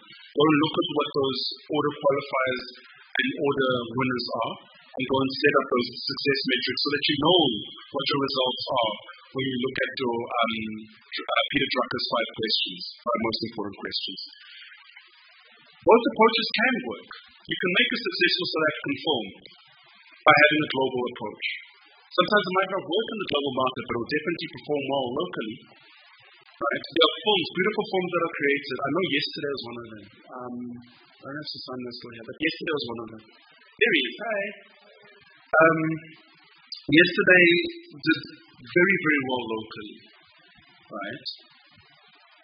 It did very, very well in terms of awards internationally as well. It's a brilliant film. I don't know if you know the Nazi yesterday. That was Oscar nominated. Right? Actually, the year after Tsotsi, that was Oscar nominated, which is a great follow-up as well. We recently won an Oscar, I think it was for The Last Ranger, yes. South Africa won a short film Oscar as well this year. So, yeah, round of applause for South Africa. You're winning everything, by the way. Right. So local first requires patience, definitely patience. Guys. It's a long game. You're not going to be successful overnight, and your show is not going to be successful overnight. It needs cultural confidence. You need to be confident in culture. As I said, Tebogo Malope walks into a room dressed in an African attire and really, like, he doesn't, no, he's just going to pitch himself, basically. And that's how he wins a lot of these pitches. It's great. And they have a festival strategy that allows for your show to have reach, your film to have reach. The global narrative requires platform relations, definitely platform relations. A lot of the time, I was asked a question actually about how to get access to Netflix. It's very difficult to get access to Netflix if you're a first-time filmmaker, just a writer, you don't have a producer. So don't lie to your funding partners and say, I've got a relationship with Netflix without a middleman. Because it's best advised to have a middleman that can speak to them for you and understand their metrics and is able to strike a deal with them without you having to do all that work as well. And then have format discipline. Format discipline means that if you're sticking to Joseph Campbell's hero's journey, you know that there's an inciting incident that happened at 5 minutes in. There's another incident that happened at 20 minutes. It is a format. And then if you're speaking to NBC, for instance, so we did Real Housewives of Johannesburg season 3 before it was canned. And then it was canned again. But that also fed into a template for another show that I produced called Pastors' Wives on Honey. I don't know if anyone saw that. So when Honey TV was still up, we did a show called Pastors' Wives, which was, again, format. We borrowed a format that worked. That was an NBC-owned format. We translated that into a different environment, but we kept that format discipline. We still had the interviews, we still had that. That format discipline drove that as a flagship show for an entire new channel. This was back in 2021. Tell you about another day, I don't have time right now. And then universal appeal. You have to have that universal appeal. Those are themes that carry across. There are a number of them. Love, guilt, romance, redemption. All of those are global themes that you can interweave into a storyline that will help other people buy into it. So the South African advantage is that authentic storytelling in English. Because we can tell our stories in English and dub them, or we can tell our stories in other languages and dub them into English. Dubbing is always an option. So think about dubbing and know that you can tell the story in many, many different languages without losing its cultural authenticity. Diverse casting, naturally built in. We've got amazing talent in this country, guys. Amazing talent. And amazing up-and-coming talent as well. There's always new talent growing from the grass, at grassroots level as well. Unique perspectives on universal themes and a growing global appetite for South African content. Questions for your project. Are you building for awards, recognition, or algorithm discovery? Ask yourself that. Is your budget aligned with your distribution ambition? Ask yourself that. Can your story travel without losing its authenticity? Ask yourself that. Do you have relationships with your chosen distribution pathway? Ask yourself that.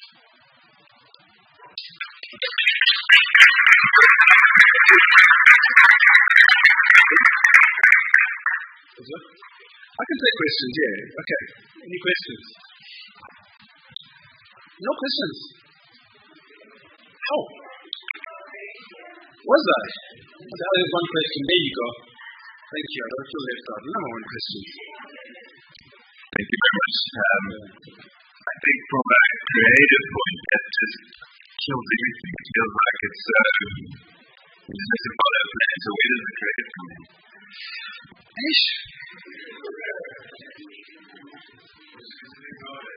You can never ignore creative. But let me ask you this. Okay, I don't know how to put this up. I don't want to be offensive, guys. I've been offensive already. I'm trying to be nice. So creatively, no one cares about your ideas. They only care about how much ideas make. And the reason why is this. Let me give you a point blank example. And again, I'm not trying to offend anybody. You've got a project. How much does it cost to make a film these days? Call it 10 million rand to make a film these days. How much does a property cost? How much does a property cost? Less than 10 million, right? I would hope that, we can have more than 10 million in houses. But, property most probably, you'll be looking at our local economy, costs less than 10 million rand. But you're asking for an investor to put 10 million rand, or investors to put 10 million rand into something that they can never touch. It's an intangible product. Yes, it's got a recruitment for a lifetime. It lasts forever. Today I can go and watch a film, Snow White, it was made in 1937. I can still go and watch that on SAA, literally, on the flight. Because they're still making money for them, making money for Disney. But understand that you're asking somebody to give you their hard-earned money, and even if it's government money. It's hard-earned taxpayer money. That's my money, that's your money, that's that money, that's anyone's money. That money needs to be put to good use. Otherwise, what happens? That cannot be rain. That's not rain. It's sundowns. Sorry. So you're asking. You're asking taxpayers, right? Even if the NFA funds you, if the SABC funds you, if the IDC funds you, if the ECDC funds you, it's taxpayer money. You're going to complain if they keep funding the same projects that flop and keep going flop. That's another reason why we're in this bearish market right now. That's on a downward trend. So you've got to think, yes, have a great idea, but you can mold that idea into such a way that it has mass market appeal. I tell you now, there'll be the same story that you can tell 10, 20, 15 different ways. And regardless of how you tell that story, it will meet a different audience. So I'm going to just touch on that last point, Nolanism. Christopher Nolan. He's got a theme that runs through every one of these films, although they are all long. Time. All these films about time. Go and watch them. From Memento, okay, I think Batman was not about time, but Memento, Interstellar, Dunkirk, Tenet, all of those about time. Inception. Right. So, regardless of how you tell that story, time becomes the golden thread for Nolanism. But you can tell each one of those stories in any different way. One of the major themes in Interstellar was love. Woven in there. Remember, you have creative license. Literally, being a filmmaker is playing God. Why? Because you can create characters, you can kill characters, and no one's going to take you to jail for it. You've got God in you as a creator. So exercise that. Don't be afraid just because I'm saying to go make money. Why would you buy a Haval over a BMW? Right? Cost comes into play, right? Preferences come into play. You're thinking maintenance or long term. That's what an investor thinks about. An investor says, I'm going to put 10 million rand of my hard-earned money into this. I want to see my money back. And I want to see my money back with a little bit of, in Tswana we call it dinamani, which are like cars. You know, your money must grow. Your money must be an investment that grows with it. So you must also think, you also want to be a filmmaker that's going to own a 10 million rand house one day. So go and make a film that's going to make you 10 million rand back off of a 5 million rand budget. Does that answer you? Fantastic. There's another question. So yesterday, me and my friend, it was a few days ago, me and my friends were sitting together and we were like, okay, let's go on Netflix, let's watch something. And I've always seen, I don't know if you've ever watched, the question is about Kings of Clubs, so I'm hoping you have watched it. Okay, but anyway, so it's on Netflix and we're watching it and some of us are hating on it, others are like, nah, why are you hating on this show? And I think it was in the third or fourth episode, but in one of the shots, there was a cameraman just doing the shot. And my question would be, I think we were shocked that it felt like they were representing South Africa so poorly because we know the talent we have here. And my question would be, how did that get on Netflix? So clearly that has nothing to do with this, but I can answer that question for you because that became a huge topic of debate at the industry level as well. It was a very unfortunate event. In fact, without naming anybody, the editor did admit that it was what they call a conform issue. So if you're an editor, what it means is that this is the reason why you shoot in 8K or you shoot in 4K or whatever. They resize your screen in case there's a shot that it has to move around or there's something that's on the edges that needs to be cut out. So sometimes you have like a boom that might dip or might have refaced it.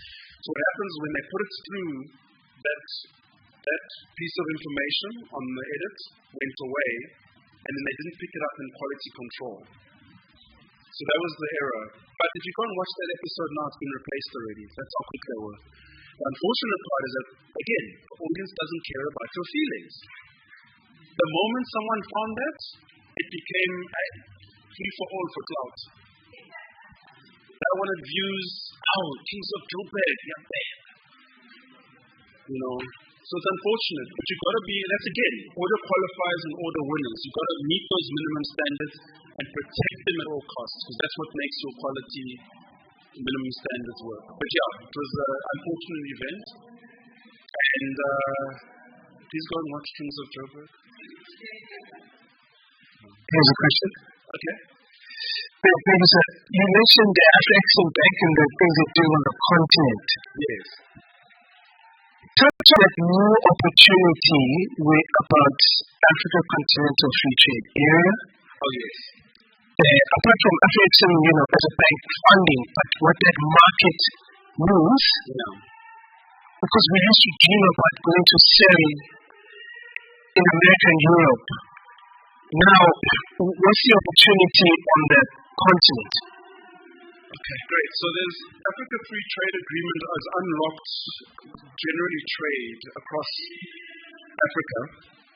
South Africa Free Trade Agreement, but anyway, across Africa, because it's important to increase markets, increasing neighbors. Economies of scale are very important, guys. So to increase the value of a market, I touched on the fact that South Africa's population is 63 million people. America's market is around 300 million people. That's why they're able to recuperate so much more from their domestic sales than South Africa is. And that's what a free trade agreement across multiple territories allows you for, because you're able to go into those territories, look for opportunities in those territories, and then there's less tariffs and less import and export taxes for that. So you're able to do better and free trade between those countries. And that also is what will align if you're able to create a global narrative, just like some of the films that we've seen as a case study, that can penetrate those markets and perform in those markets as well. So that's what Dr. Hena is alluding to, is that being able to understand what... We also have a trade agreement with Canada, right? I think it's Canada as well, and I think Mexico as well is somewhere in the works. But there are these... which one? And Brazil, yes, and Brazil. So there are a lot of other trade agreements as well that are exploitable to the market. Why?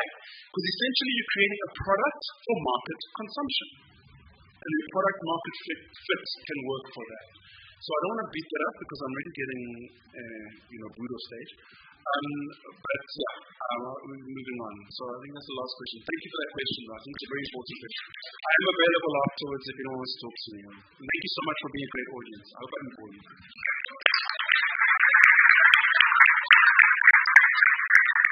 Thank you very much. That was good. That was fantastic.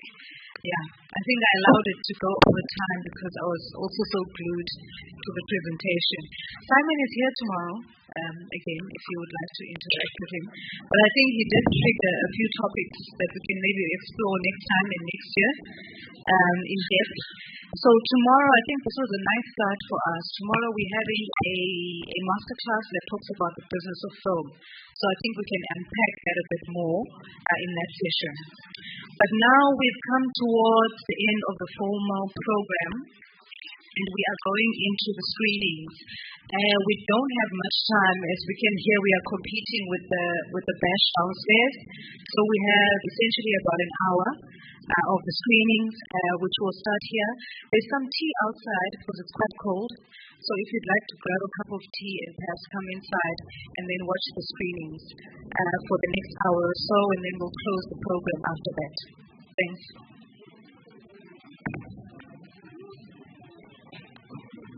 Production team, can we start?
Afternoon once again, everybody. We're going to start with the screening of the first film.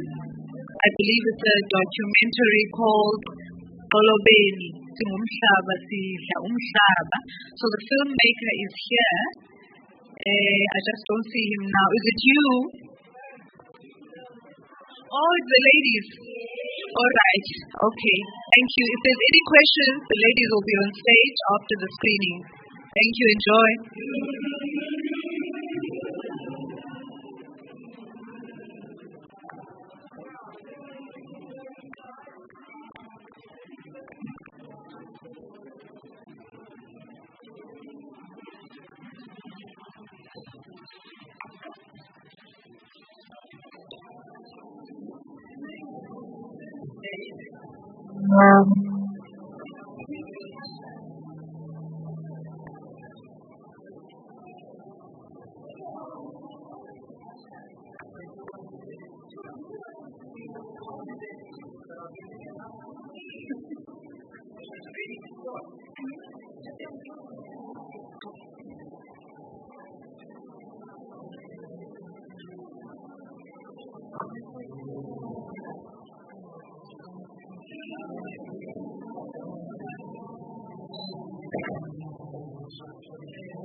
Added Center is a community that was once self-sufficient.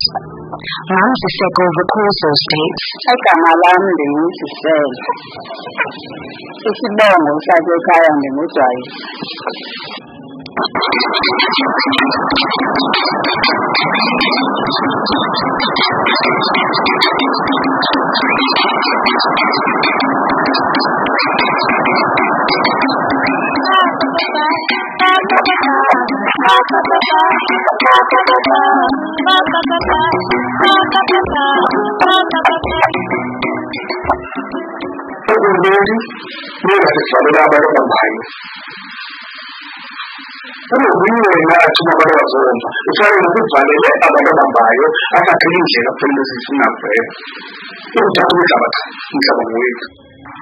Kolobedi is a story of entitlement, defeat, and the abuse of power. Added Center is a community that was once self-sufficient. Ramzi Seko recalls those days.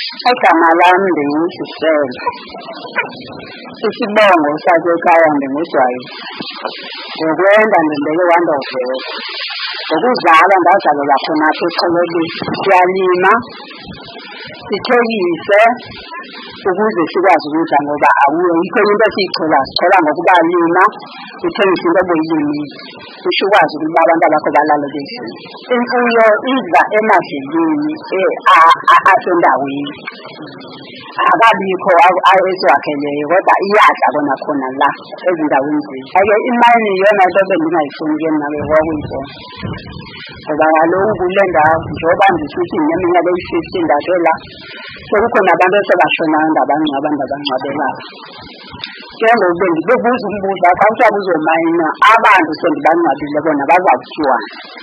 Kolobedi is also mineral rich. In these regions lie titanium, iron, rutile, zircon, and ilmenite, used in the manufacture of things like aircraft, cell phones, and ceramics. In 2002,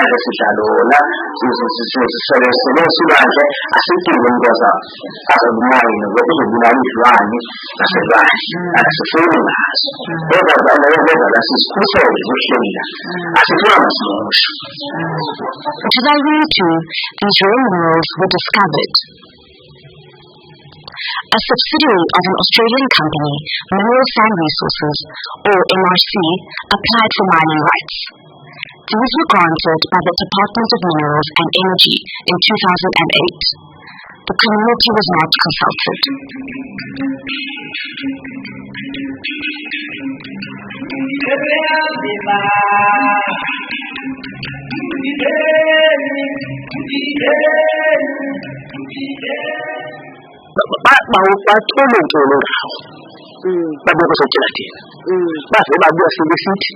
apa sizosebenza sizosebenza kanjani basikela uma nithole ngomhlaba wesifunda asicela sisizenze ngondaba nje hayi sithole amaphepha abhalwe into ezidonga nitheni ke ukuthi ngasikele thina bese sisizifa emafonini siza emaredio ethize esemaredio ngoba sathi ke ngoba sikwazi ukufumana into leyo akuqala bathi thina asiyokashwa asisihamba uzokasa kubafulele bathatha abantu ngamuzi kude utawasula sisiteka sami sathi ngomhlalo wethu sobi.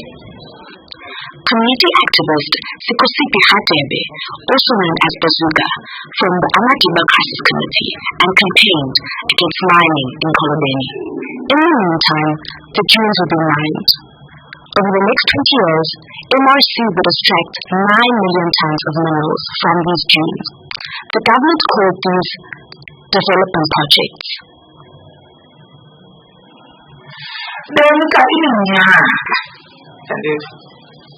Baphindele lokuya bazofaka isicelo sokuthi futhi bafuna uzosheka kwaliwa nomhlaba bebuye bazosheka ngoba ngoba antsho sekudabukelela amaqembu semanje bebuye bazohlola hayi sabayeka bona bahlola ngesikhathi sebebuya sebethi bazofaka isicelo sokubakelela bacela ukuzomba izindima hayi saqanqalaza ngelo khathi ke kwakusekhona obaba ubhalasheli basho usekhona ke obaba ubhalasheli kwasho singenelela ngokubhasuka nabantu ngobhasuka nabasincedisa nabesithi umhlaba abafuni nawo ngoba inkomo zomakhulu zafa zibulawa leliqhwa elenzeka hla nalithile isilwane somhlaba wakhangela into phaya eyayikhala ingazakho wangathingeni eyilifu eyenzile ikhala nje ithi nje ikhala kwami sasala phandle thina sasiyasibasa nkomo sinemuzi imizi iye yonke kuyizibala zenkomo inkomo zemkanimifula seva bese yambile imishini bakanje ichizimisile umnikazi womhlaba ekanje zange zibe sihalele ukuthi kanti akuphinde kuthiwe kukhona into ekuthiwa yimali siyasibona isibaya ngalibasibona isibaya sinembuzi ingubo esifo sinembuzi sineyinkomo acabanga ke sotwangena imali yonke lento esinayo kule ndawo sinamathuna sinabantu abadala nje azange kuphinde kumnandi kuhlala soba khona imali ngoba khona nemizi engangenelani ngenxa yemali thina sonehlahla besiyangenelana sikuhlala sahlalekile. Ungasho ukuthi lento iqhizile umphakathi kakhulu indawo ukuthi mohamba kuyosuku kodwa ukuthi mangase ngibhaqela mhlawumbe ngasangithola ngifile kodwa ngoba kusetholobeni abantu basetholobeni abakuthembanga ukubulala noma bakuthembene ngaze ukhulunywe into cabanga ubonile imali yami ngibona yathi ebhodini ebhodini kulase sivalelwe khona ekhona idatshelo ezinye ziyaziyo nto uvalo ba zishayele ekhaya lapho ziye esibhedlela ziye emajele zishayele emabhodini jika kulo zishayele idatshelo indawo engasilungelanga. Then the unthinkable happened. Bazooka was killed at his home in Kolobeni in front of his teenage son.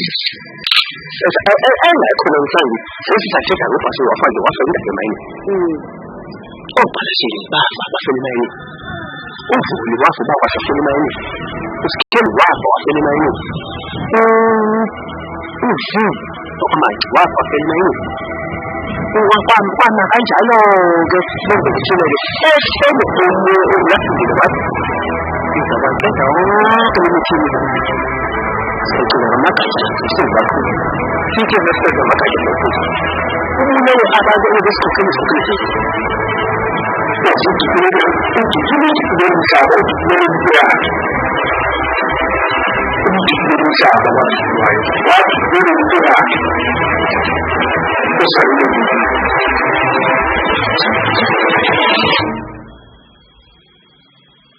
Ungelishwa eloba ikanisa lakhathanga libe lihle ngo-2015 ungomnye wabantu oye wabulawa emzini wakhe wajikulwa abantu abangaziwayo ebebezibiza ngoba bangamapolisi sanethemba loba ke wakuba ebulewe noko ubulungisa buzobe bazama ngawo wonke amanje esinawo engaba phambi koba abulawe yayisele ikhona into ethi kunabantu abazingelwayo okufuneke bebulewe kulo mzabalazo wama-democratic kwabo bantu yayinzima abantu ababeselisi imvuye ingumzabondaba ube uthe ebulawa sabe siselisi sazi into yobana kunelisi ekhoyo esingayazi uba iphethwe ngubani eyobafuneka kususwe iinkokheli ukuze izinto zilunge.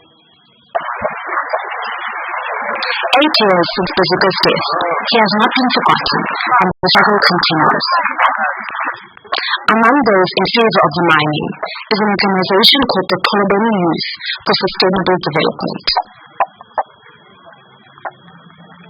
The MRC has paused the mining for now, and the future of the project is uncertain, but many hope that the sun won't set on Bazooka's dream.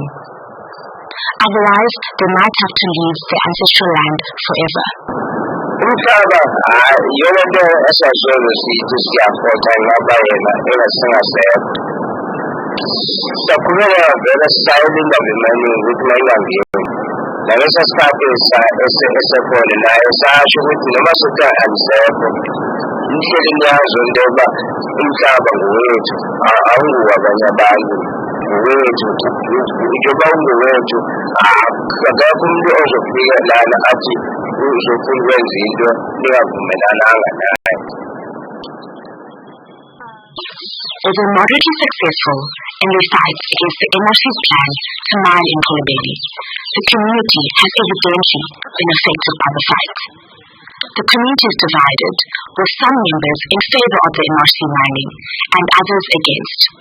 Those that are for the mining endeavor are either from a neighboring village, which will not be as affected as Kolobeni, or they believe that the mine will be their solution to their financial lack. They believe the mining project will bring with them employment. To make matters worse, the MRC has made no mention of stepping away from the project. Instead, they mention that they have placed it on pause. Nonetheless, the Kolobeni people went to court and secured for all time, for all South Africans, the right to say no. As it stands, it's Kolobeni versus the MRC and neocolonialism versus ancestry. The victor is still yet to be determined.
Okay, so that was Kolobani. Has anybody got any questions that would like to speak to the producer?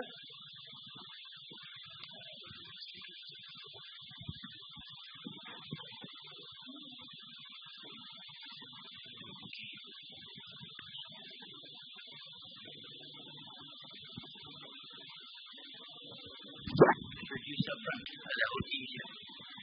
Okay, your question?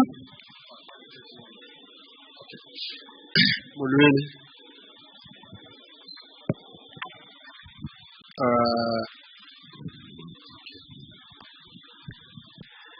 I'm shona ngitulweni bakhaya kuba ngistory ngasisangapha ngokuthi friends. But it's a good topic, very sensitive topic.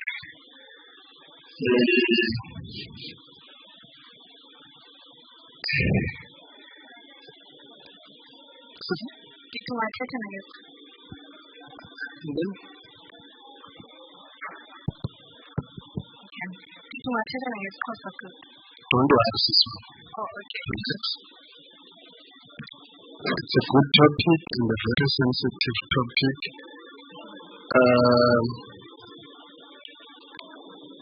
There are things as to improve, like your shadow in Bengwabantu, your camera angles, your rule of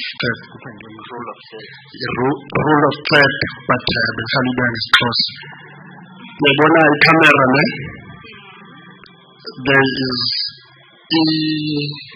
for calling at yellow, so you need to be very careful. Film, inhloko yakho ingasitwa ingadluli phaya sinayo potential esi story yokuzisa imali, because I think that topic it's been there. Kwakhona nento flowers, I was attempted to tell the story, but yeah, kwakhona nento flowers inkosi wayengafuni bantu abathintini, but sine potential esi story to make money. Yebo, it's just a matter of the work. Yebo, now we volunteer to help. If who I am doesn't matter, but I will volunteer to help. I'm very sure my brother here, he's got a camera, the quality that abantu abahleli beyikhangela. So basically where each light yakhona and but it's a good story. It's got a potential. So but send the money. The people that are so guys, it's not a story. Means a show means money. For me, I go and my question, and then doing it back. It's no potential in me. Guys, it's Zamani funding.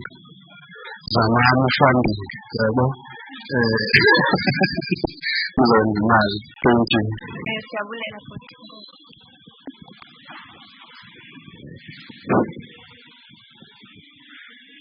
Hi guys.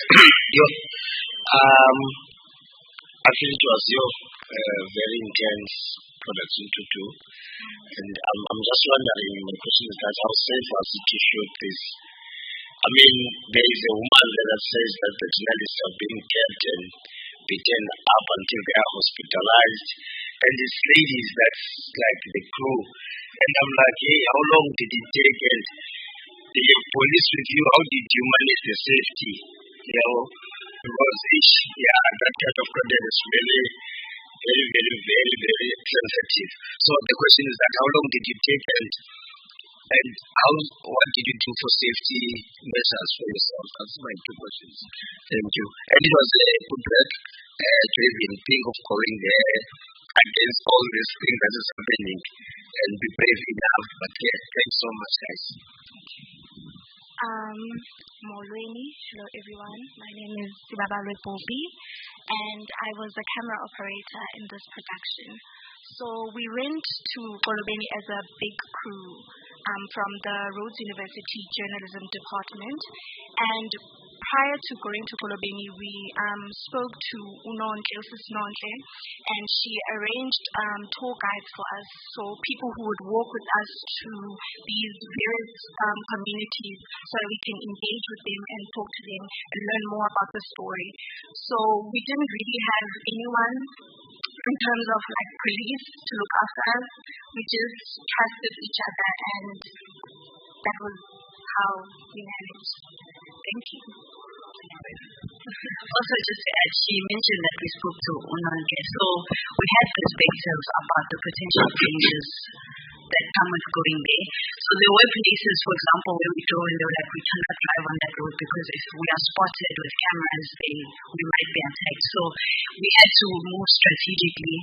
Yes, there were moments where maybe you sit an interview with someone and then we're told that people came back to threaten them and tell them not to speak to us or else they'll be harmed. So we did have those kind of challenges. But in terms of us, no one directly came to threaten us. So.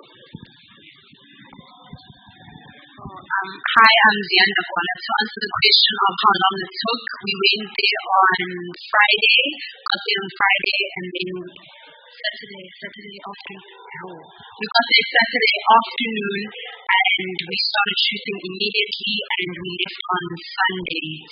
Yeah, so it wasn't long. Yeah, not even one day. Yes. So we were very pressed for time. Next question. Thank you for the question. All right, there's two more questions. The two gentlemen at the back. Oh, one more.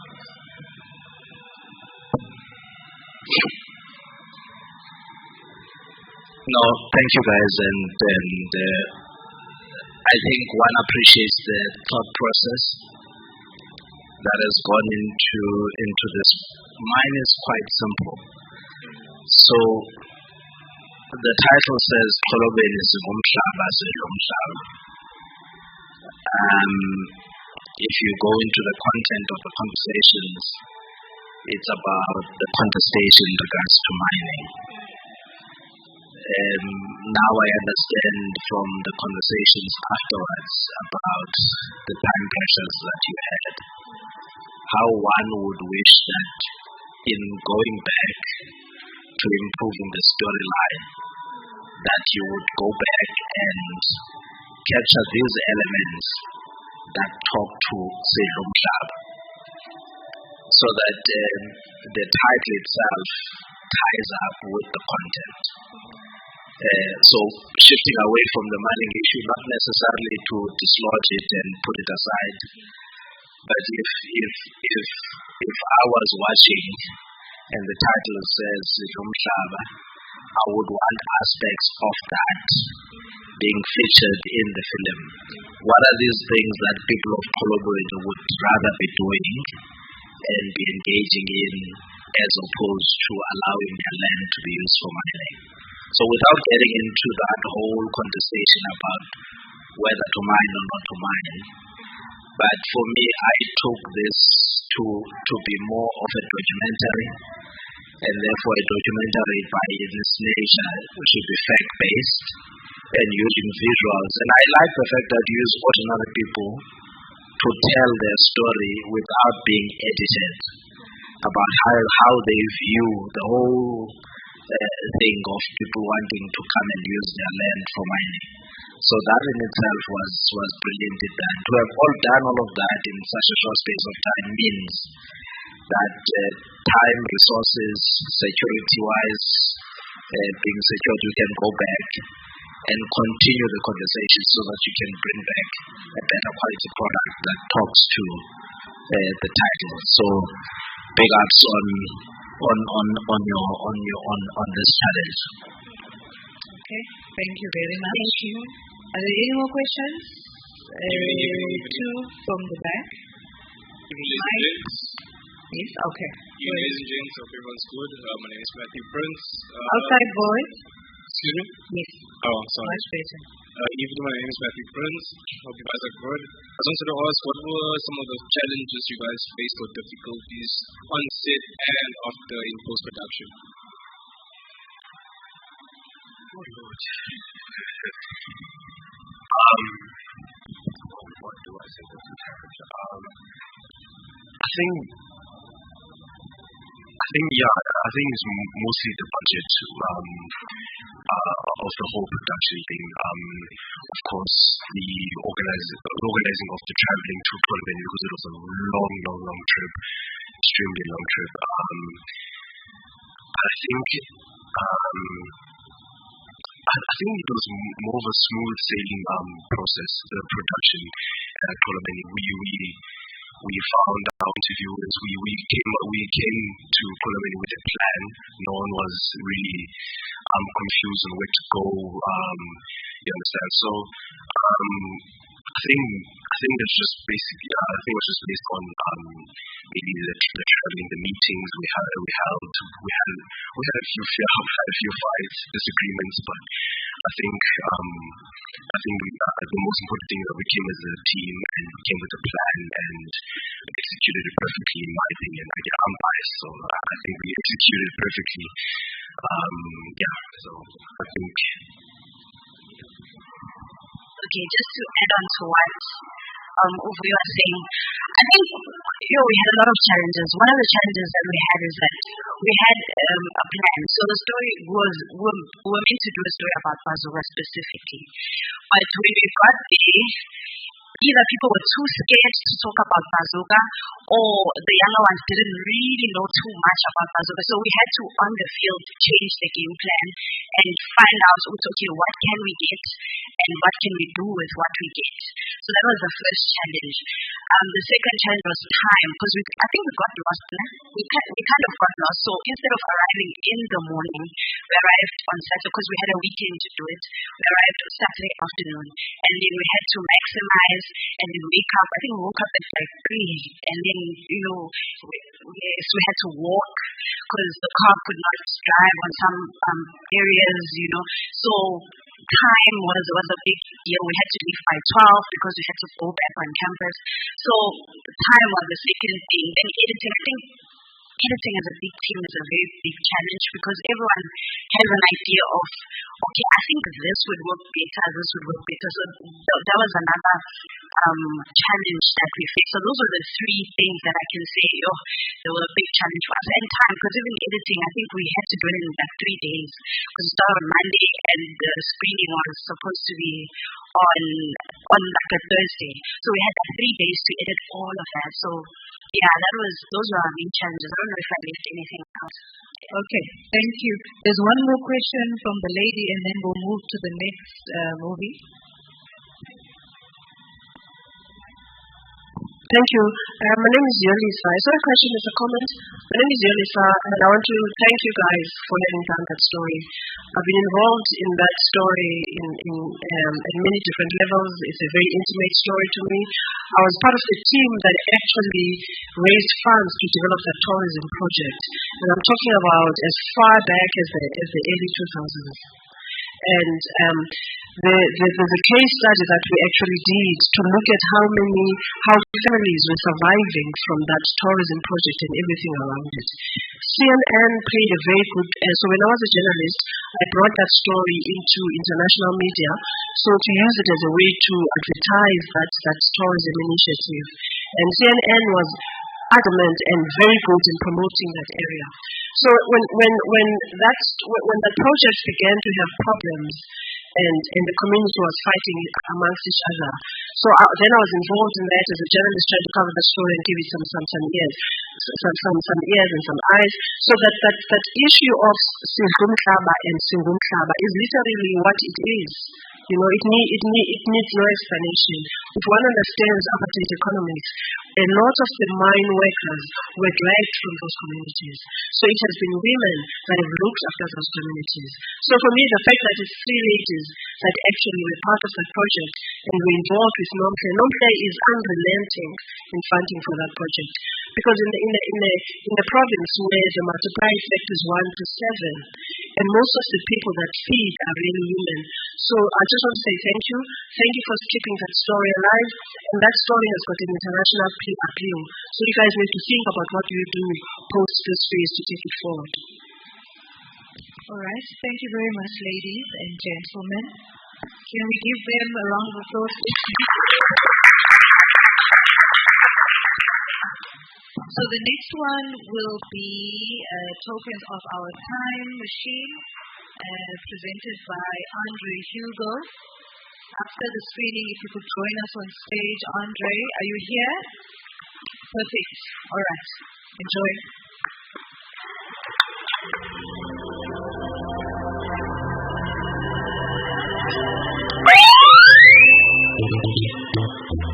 Kijk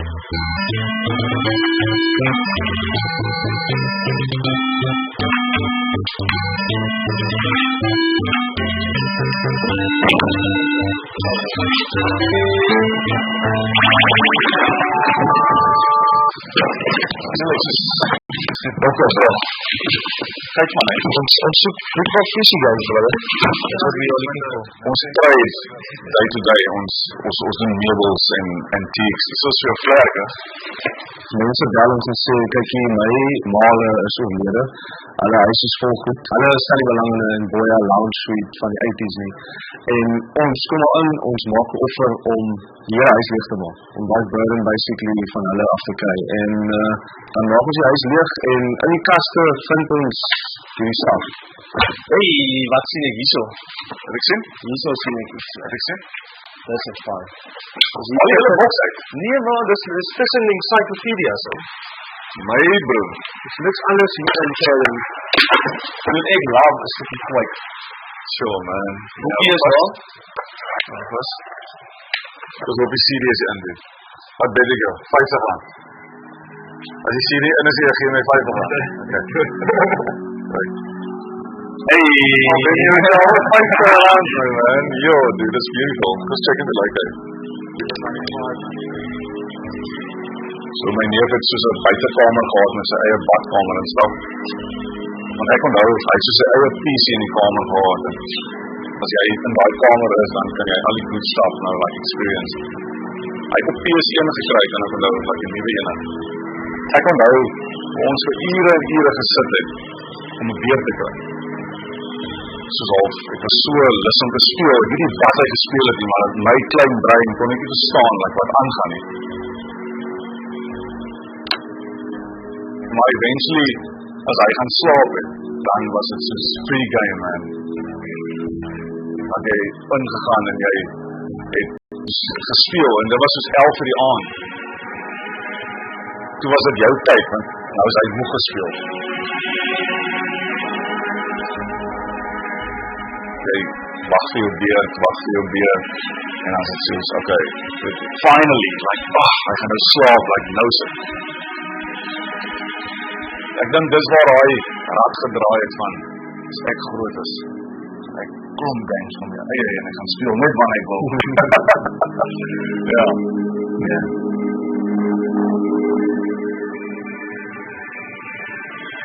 Vir jare lang het het gesit in kaste, daar was het niks aan mee gedoen nie. Het was personal, amper een trophy room.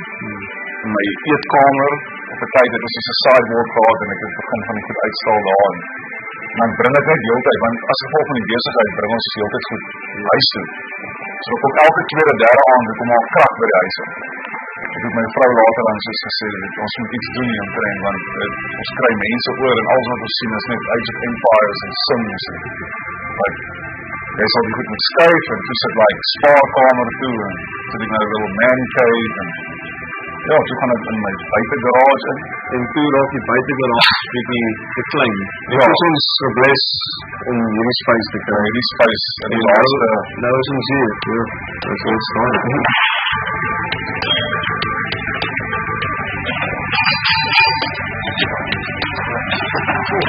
Alweer, wat is die next one? Ek dink nie almal sien die value soos ons het sien nie. Ek dink sommige mense sien die goed as stap en ons sien die goed as tokens vir 'n time machine.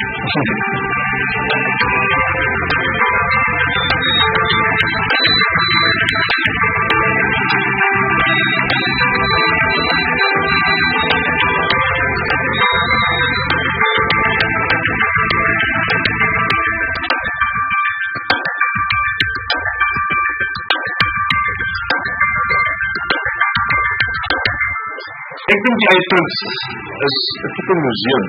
Ja, waar mense tickets gaan koop, skoolkinders kan bring en laat hulle ook kan leer oor die ou media, want dit gaan uitstel.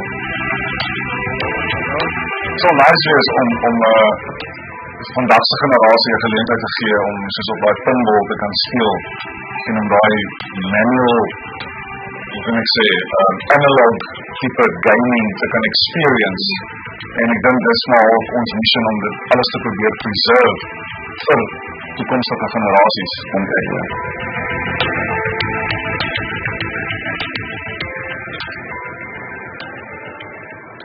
All games at the book, or walk through the book, wat jy like, en Metal Gear Solid se een mission teen, wat is daai ou se naam? I'm sick, pray man. Ek wil dit Psycho Man. So, wanneer jy teen hom fight, is 'n boss fight.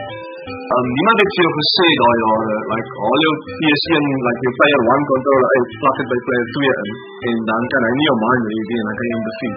Klein goedjies, wat I mean. Wat uitsterf in gaming. Vandag, gaming is 'n battle pass, 'n payment system, en dis net 'n cash grab van mense. En daai jare was dit kuns.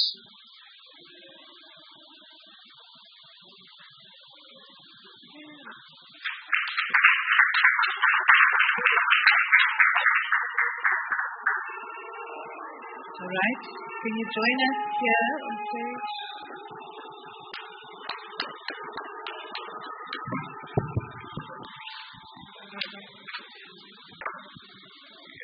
Alright, thank you.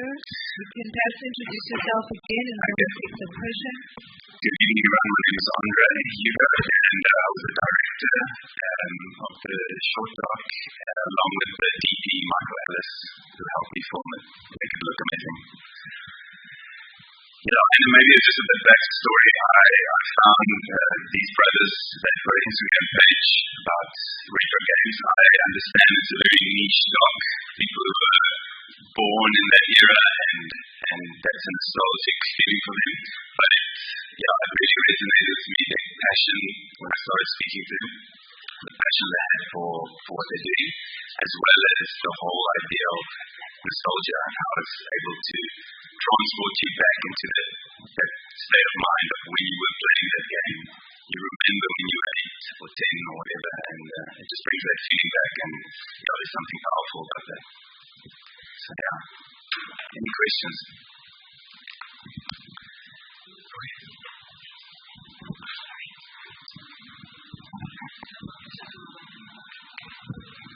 Thank you, Andre. Unfortunately, Andre, I only managed to catch a little bit of the film, but I was very interested in the idea of like the games and stuff.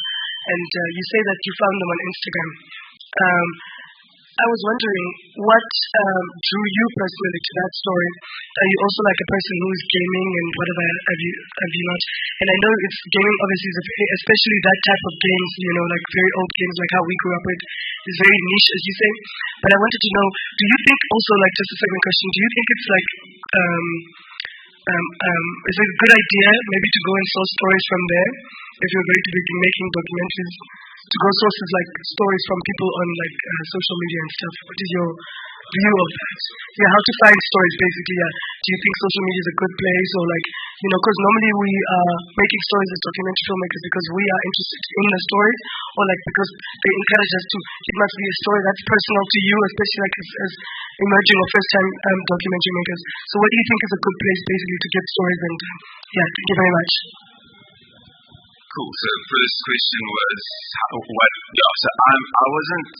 I grew up in that same era, and what caught my attention was they posted a picture of a game that kind of triggered me that I played that game when I was young. I completely forgot. So it was a strong reconnection to that when I was that young. So that interested me. I wasn't a big gamer like they are.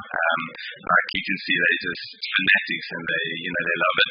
But that was enough for me to kind of be interested in their story. And then when I called the one character and I found more out about it, he told me it's him and his brother doing it. And I love that dynamic, that it was like, a family thing that they were doing. So I thought, there must be a story there.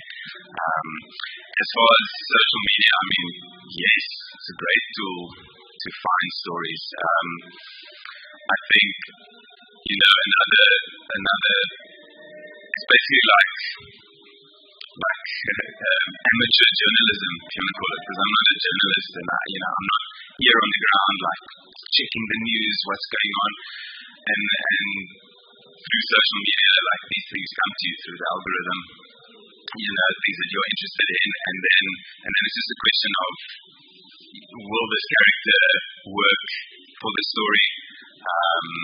Can things work out? Can you get there? In our situation, it was actually I'm part of a online documentary school, film school, and it's a thing you can do one day docs. You've got 24 hours to film it, and that's what we did there. That's also why it was time limited. Like it was only 6 minutes long, but you had to film it in 24 hours. So I mean, everything kind of fell in place. The DP that helped me, he was also doing it for free, passion project. So I guess when everything fell in place, I was like, no, this story, we need to tell it. Yeah. How's it, you? Good. I think I got some of the answers that I wanted to ask. But this is a beautiful story. It takes me back to the Nintendo days, in olden China. I relate a lot. I used to play those games very much. In terms of moving forward, because it is a very open-ended piece, where to from here in terms of this project? Well, initially, I was interested in the reaction I got when I saw that thing they posted, and it brought back this memory. So that was the initial, but when I started thinking further about it, it was the idea of nostalgia and the power of that. How a memory or a picture you can see now, or a game you can see, can take you back to that moment, like you're living it again.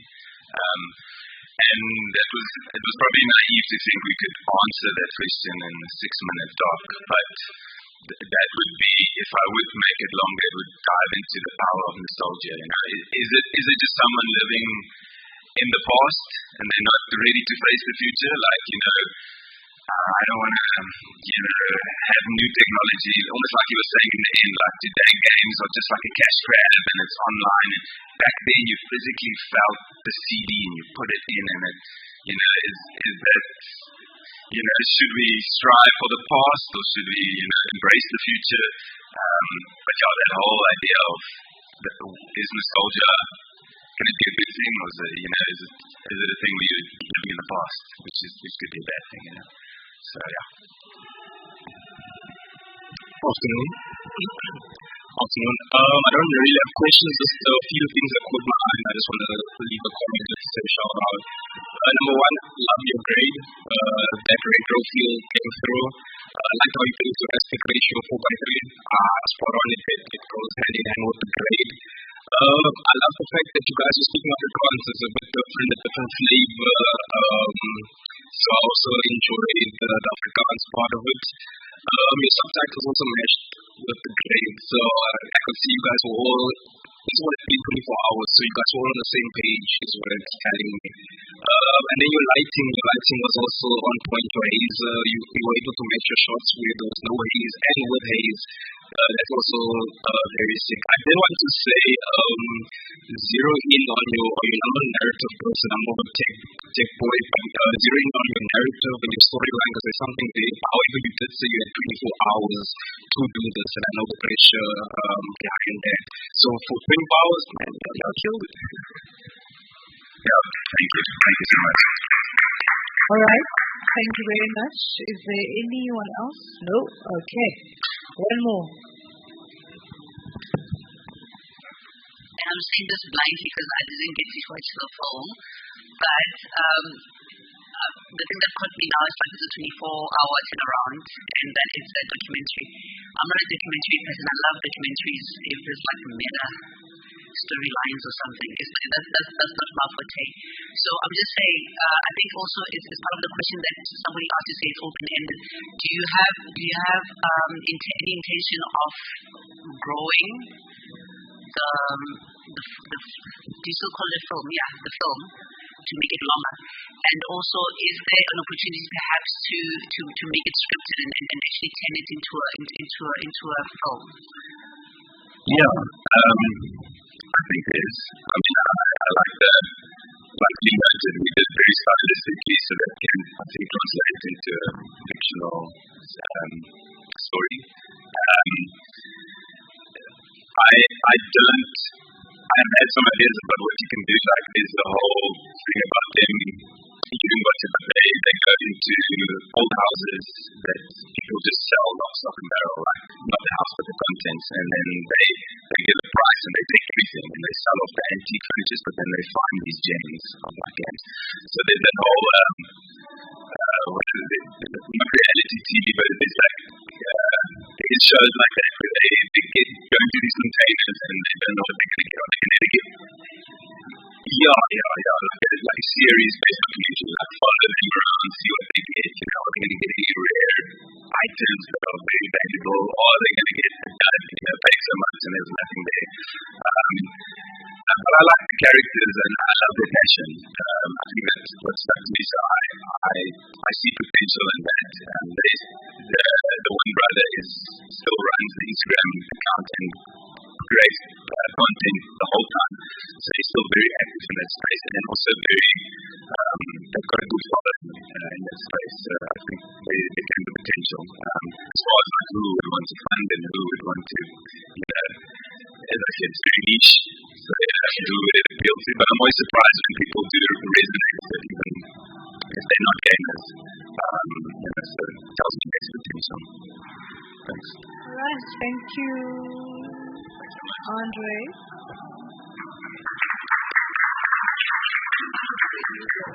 Alright, so the next one is Uzolunga. It's by Tuso Mukhoti and Kateho Murutane. If they can come to stage, please, after the screening. Thank you.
Kulunja asapila lido bazi fa sapila mkurushi na kutu mazizo kuluma za bwana mangui au uchakale fa asalu matasa tasa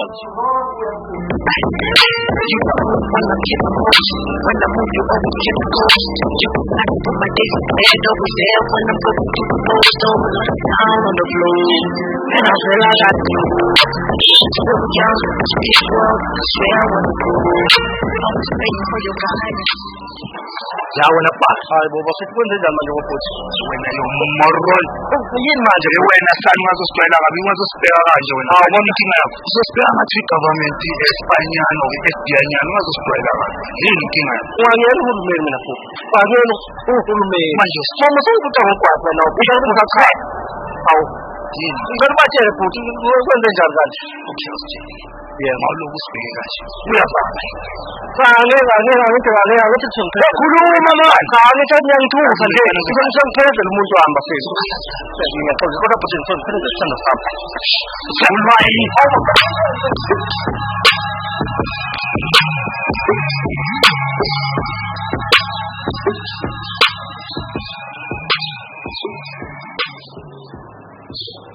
ya so jabe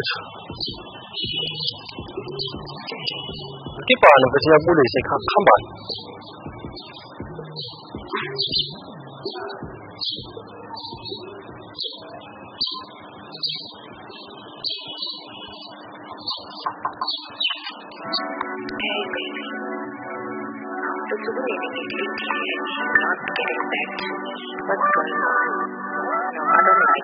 I feel like a child is always waiting for you, like people at the end and you don't take it seriously. No.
So injalo lo khamele green ibezimhlane izongifanele nazo ikhala izongifanele malini 900 oh 900 izongifanele ngiyafuna ukuyithola ngula ngikoke ya ngiyacela kamsa izongifanele yona hayi sengifisa ukuyigqoka nje angisabazi ngisho ukulinda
ngoba usukhamwenje usudalepela uya kuphi wena washathi ngakho yini mfethu ukuthi cha wena yazi ukuthi ngibona nje amhlala ubhekene nami awena unapilo ubhekene nami njalo lapho uyakhona ukukhumula kuhlangana ngathi yakula mina manje ngikhuluma nawe uya kuphi ngikhuluma nawe ish ngabe konke madoda ngizobe ngibona kuka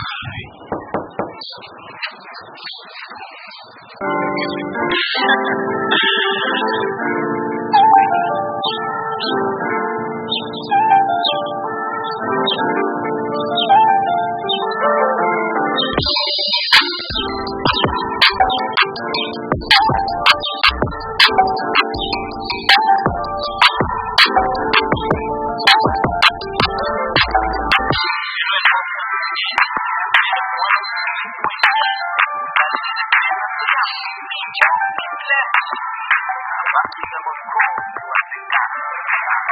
is some family functions of coincidence in next week. Wow. So, Plazoniana. Yes, some other thing that was done here, but some students in next week. Oh, okay. So, somebody making me now. But this was passing it, by that thing around. So we see that one. So we see Angela Han. Hey, I really can't wait. Yes, I'll say it down.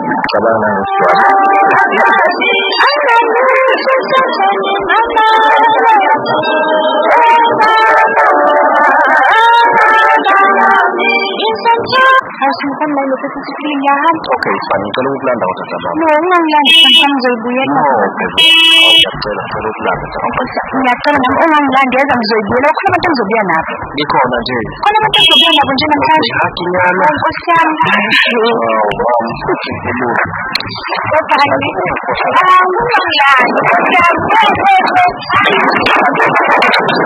you so much.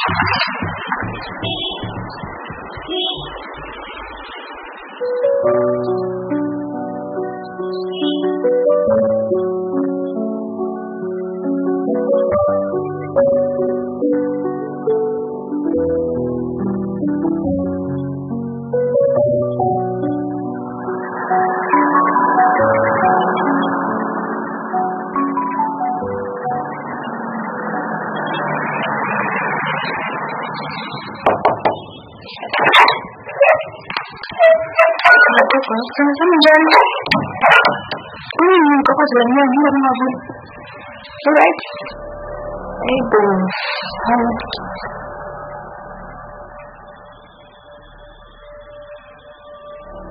Ndan.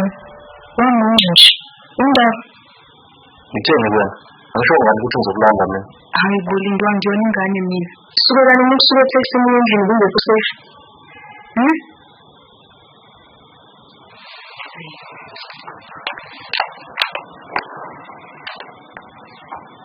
Kurijanja mina understand ukuthi why uhlala ucomplaina ngami mina ngifuna ukuchitha isikhathi nawe. Nenze sure ukuthi ngaso sonke isikhathi wena usafe. But namhlanje wenza kanje. Iyona ndlela engibona ngayo le. Uzosichitha isikhathi nami uma ngibeni emsebenzini. Ngoba kusho wena uhlezi ngesikhathi sonke ngithi nami ngiyasidinga isikhathi sami ngaphandle nje kwale relationship yethu. Angiyona ingane mina. Ubonga nje into ongenakho. Because mina ngenza sure ukuthi ngaso sonke isikhathi ngiyagcina ngikuphelezele ngusematekisini. Ngenza sure ukuthi uya there on time. Ngiphinde futhi escort ukuya emsebenzini uza la endlini. Ngenza sure ukuthi usafe. But wena iyona ndlela ongangibona ngayo le. Hayibo, angikaze ngicele mina ukuthi kwenze konke lokho. Ukubuya vuka uhambe ufuna umsebenzi njengamanye amadoda abasibanje yonke lento esiyibangala namhlanje. Namhlanje sengisinamnami kuwena. Amanye amadoda amethi nginalokhu wena uzosunani yini ozosunayo Kutanginawe nje unangqondo unami ukhona umuntu ongama ukuthi unami uyisiyoyoyo sesinamnam sendoda isehluleki esihlulwa yiyo yonke into wena sekwazi zonke izinto ekwenzela zona ngikufikela emaphareni namhlanje mina sengisinamnami sengisiyoyoyo kuwena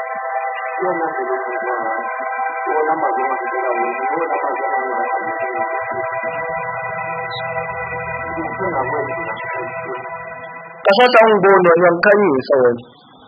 Ukuthini lokho kusho kubona njengamanje? Kasata ngi-exist kuwena. Angazi nje futhi ngaba khona empilweni yakho. Yini into oyidinga kumina? Yini into engakwenzeli yona? Ungasebenzi kwami sekusho ukuthi ukhuluma kanje ngami. Yini kanti into efuna kumina? Angiculusi.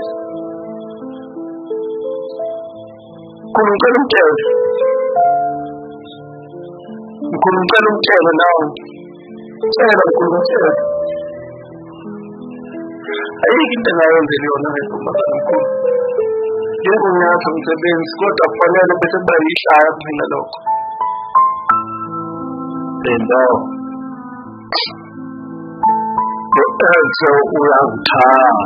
Uyohlala ekuthanda. Ungasilone iphutha lakho. Ungasuka lokushayela itekisi ngalelo langa. Yebo uphumule lapha khona. Mkuru uyamthanda nje. Ukuphi kufanele ngikwenza mkhulu?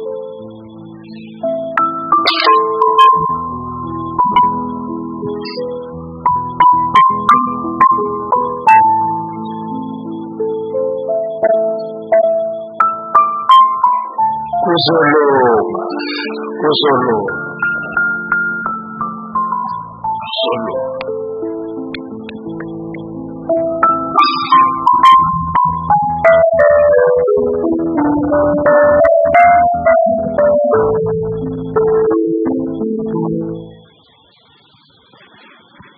Kahle ulandoda wena.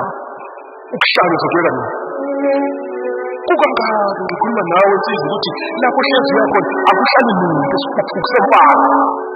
Uvuka njalo ugeza amahala ugeza ukuthi wohlamba kodwa futhi bengizobona uphesha ngatshela nalesibili ngathi lapho uyakhona akuhlali muntu akungaenhle musa ukuhlala kangaka uhlala la abathina abazali uhlala kangaka mfana wami abathina abantwana nje usuvuka usugeza uthina uhlala nabantu wena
angisho ukuthi sichumile lapha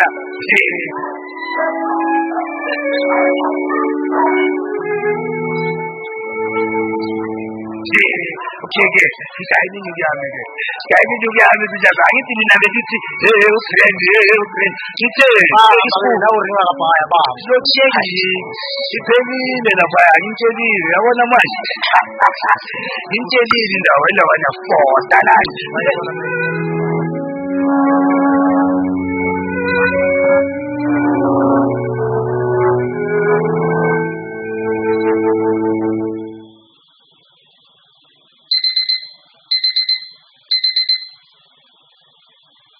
Noma ngingaphume kasi uhlala ngisoma sengiphethe amamita uhlala ngisoma mnandi kunzima uhlala ngisoma Stand for the truth, I don't fabricate. Knowing people so shit, so who's a busy fabricate. I don't need these documents, all I do is calculate. In this concrete channel, man, I keep it fresh and I'm up to date. Mount Peace and Ubu, now I'm not way. They told me I'm a demo, I'm back on my way. Yalla, Kapala, but to hell of a way. Kapala, Pala, away. So fly is a one, so a fire is a one, so I'm size of one. So you're right, about the battalion, I do it pay me. Maure pia mepeza kaza tuweje upati balikdala batate kitu ama bazo hapo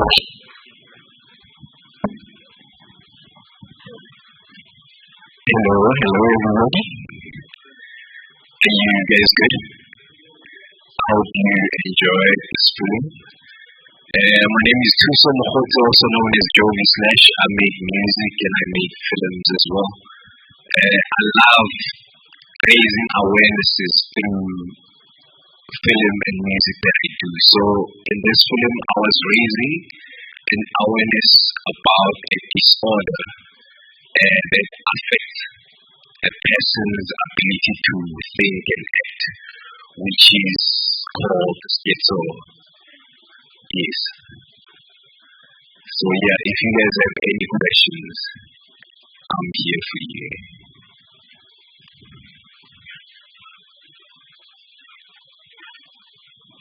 Really?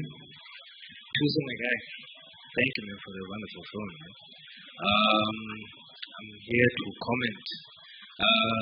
The shots are brilliant. They're composing.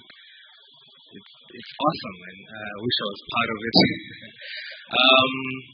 Yeah, man, great work. I like the work that you're doing. I hope that you are able to create more of these, and I want to see more. Thank you. I really appreciate it.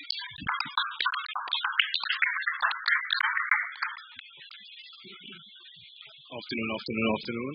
I only have two questions. Was there a reason you guys used two of the same shot sizes?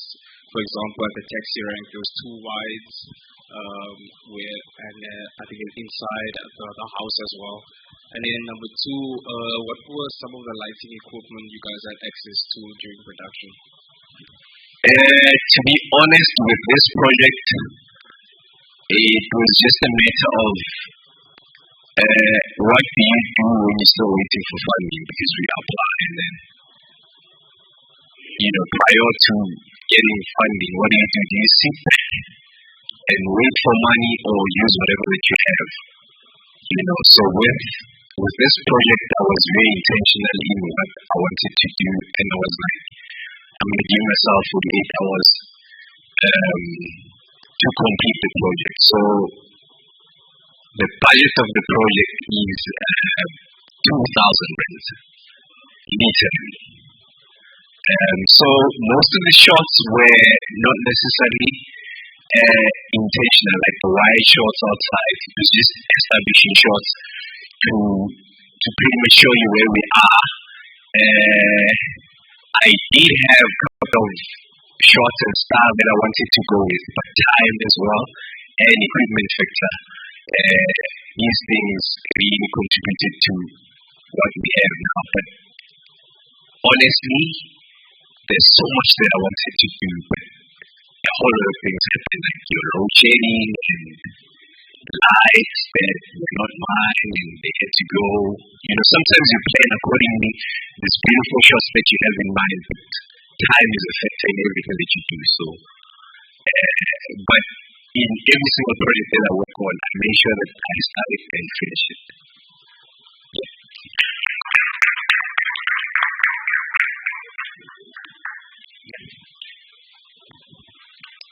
Hi, Tusum, and all I just want to say is great work. So I'm watching that. I was part of the team that watched the movie for what we're going to choose to select to watch here. So it's not a very long time ago, and it's amazing. It hit me the same way it hit me that time, And I think for me, what works with that movie is a very simple concept that you've used: less is more.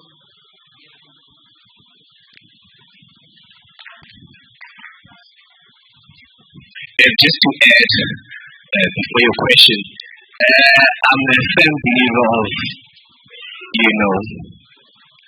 as a musician and also a filmmaker, we have the ability to tell stories on behalf of, people around us. So we are privileged to have the voice of the masses. Schizophrenia is a mental disorder that normally in our communities, predominantly black communities, doesn't tolerate you. There's so many stigmas around mental health and disorders that we don't really understand. So I'm trying to raise awareness around this issue. Hi, Tuzo. Was this based on a true story?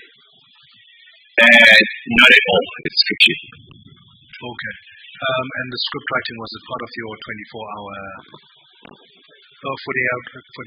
time limit? No, with the script and development of the story, we kind of put time to it, so it wasn't necessarily in a short period of time. Oh, I see. Yeah. Okay. Sorry, don't mean to hog. If you had time and money, what would you have done? What for you were the areas that ideally, in an ideal world, you would have given more time and a different treatment to? Yeah. I would definitely give time into the performance. Even though we kind of like went through script reading, I would like the performance to be even better. And also the cinematography, I was not really happy with how it came out. I knew exactly the standard that I wanted, but due to time and limited resources, the project had to be finished. Yeah. I just want to say congratulations and well done. We can have a room full of people here, and you'll find there's only 3 filmmakers, and you're one of the 3. And I think that's a big thing, and I think congratulations on that. I think as a film that you've made, also the fact that we're sitting here and giving you like a critique to it is because there is a film to be critiqued, right? And I think you may not be happy with. We creators, we're never happy about anything anyway, right? But the mere fact that you've actually done it and it's on a big screen and you've got an audience that's sitting here to watch it, I think you need to pat yourself on the back for that. And take the wins, right? The could have, should have, would have. Go make another one. Robert Rodriguez, he did what is Desperado and El Mariachi, and then the third one, which is my favorite, was Once Upon a Time in Mexico. And it's pretty much like the same film that started as one thing and it got zero budget, where he was using what he got. He wrote. He didn't conceptualize the film. He looked around and said, I've got a bus, I'm gonna write about a bus, I've got this, so you make do with what you have. And the strength and the learnings from this is that you are a filmmaker, you are doing it, go do the next one and the next one and the next one and the next one. So well done. Thank you. I thank you. And I would like us to pretty much be wary of mental illnesses and also be part of raising awarenesses around that in our neighborhoods, whether it's rural areas or urban areas. It's things that we kind of like shed away from because of cultural or environmental norms, but things need to change and we need to not hide our people from our communities, and we need to take them to institutions that would help them. I would like to thank you. Thank you very much, Thuso. That was fantastic and a great way to end the evening. Unfortunately, we need to close the program. We have a hard stop at 6:30 because the venue is booked for 7, and we need to do a setup for the next segment. I know there were about 2 or 3 other films that were supposed to screen today, but unfortunately we're not able to do so. I'll apologize for that on behalf of the ECDC, but there will be another opportunity for us to do so in the future. We'll look at something we can do before the end of the year in collaboration with one of our partners, and we'll see if we can't screen them at that platform. But thank you everybody for coming and for being here for this last segment of the program today. Today was quite exciting. There's a lot that we had to take in. Tomorrow we're here again at 9 o'clock. The program starts. I'm hoping to see everybody here tomorrow. It's also going to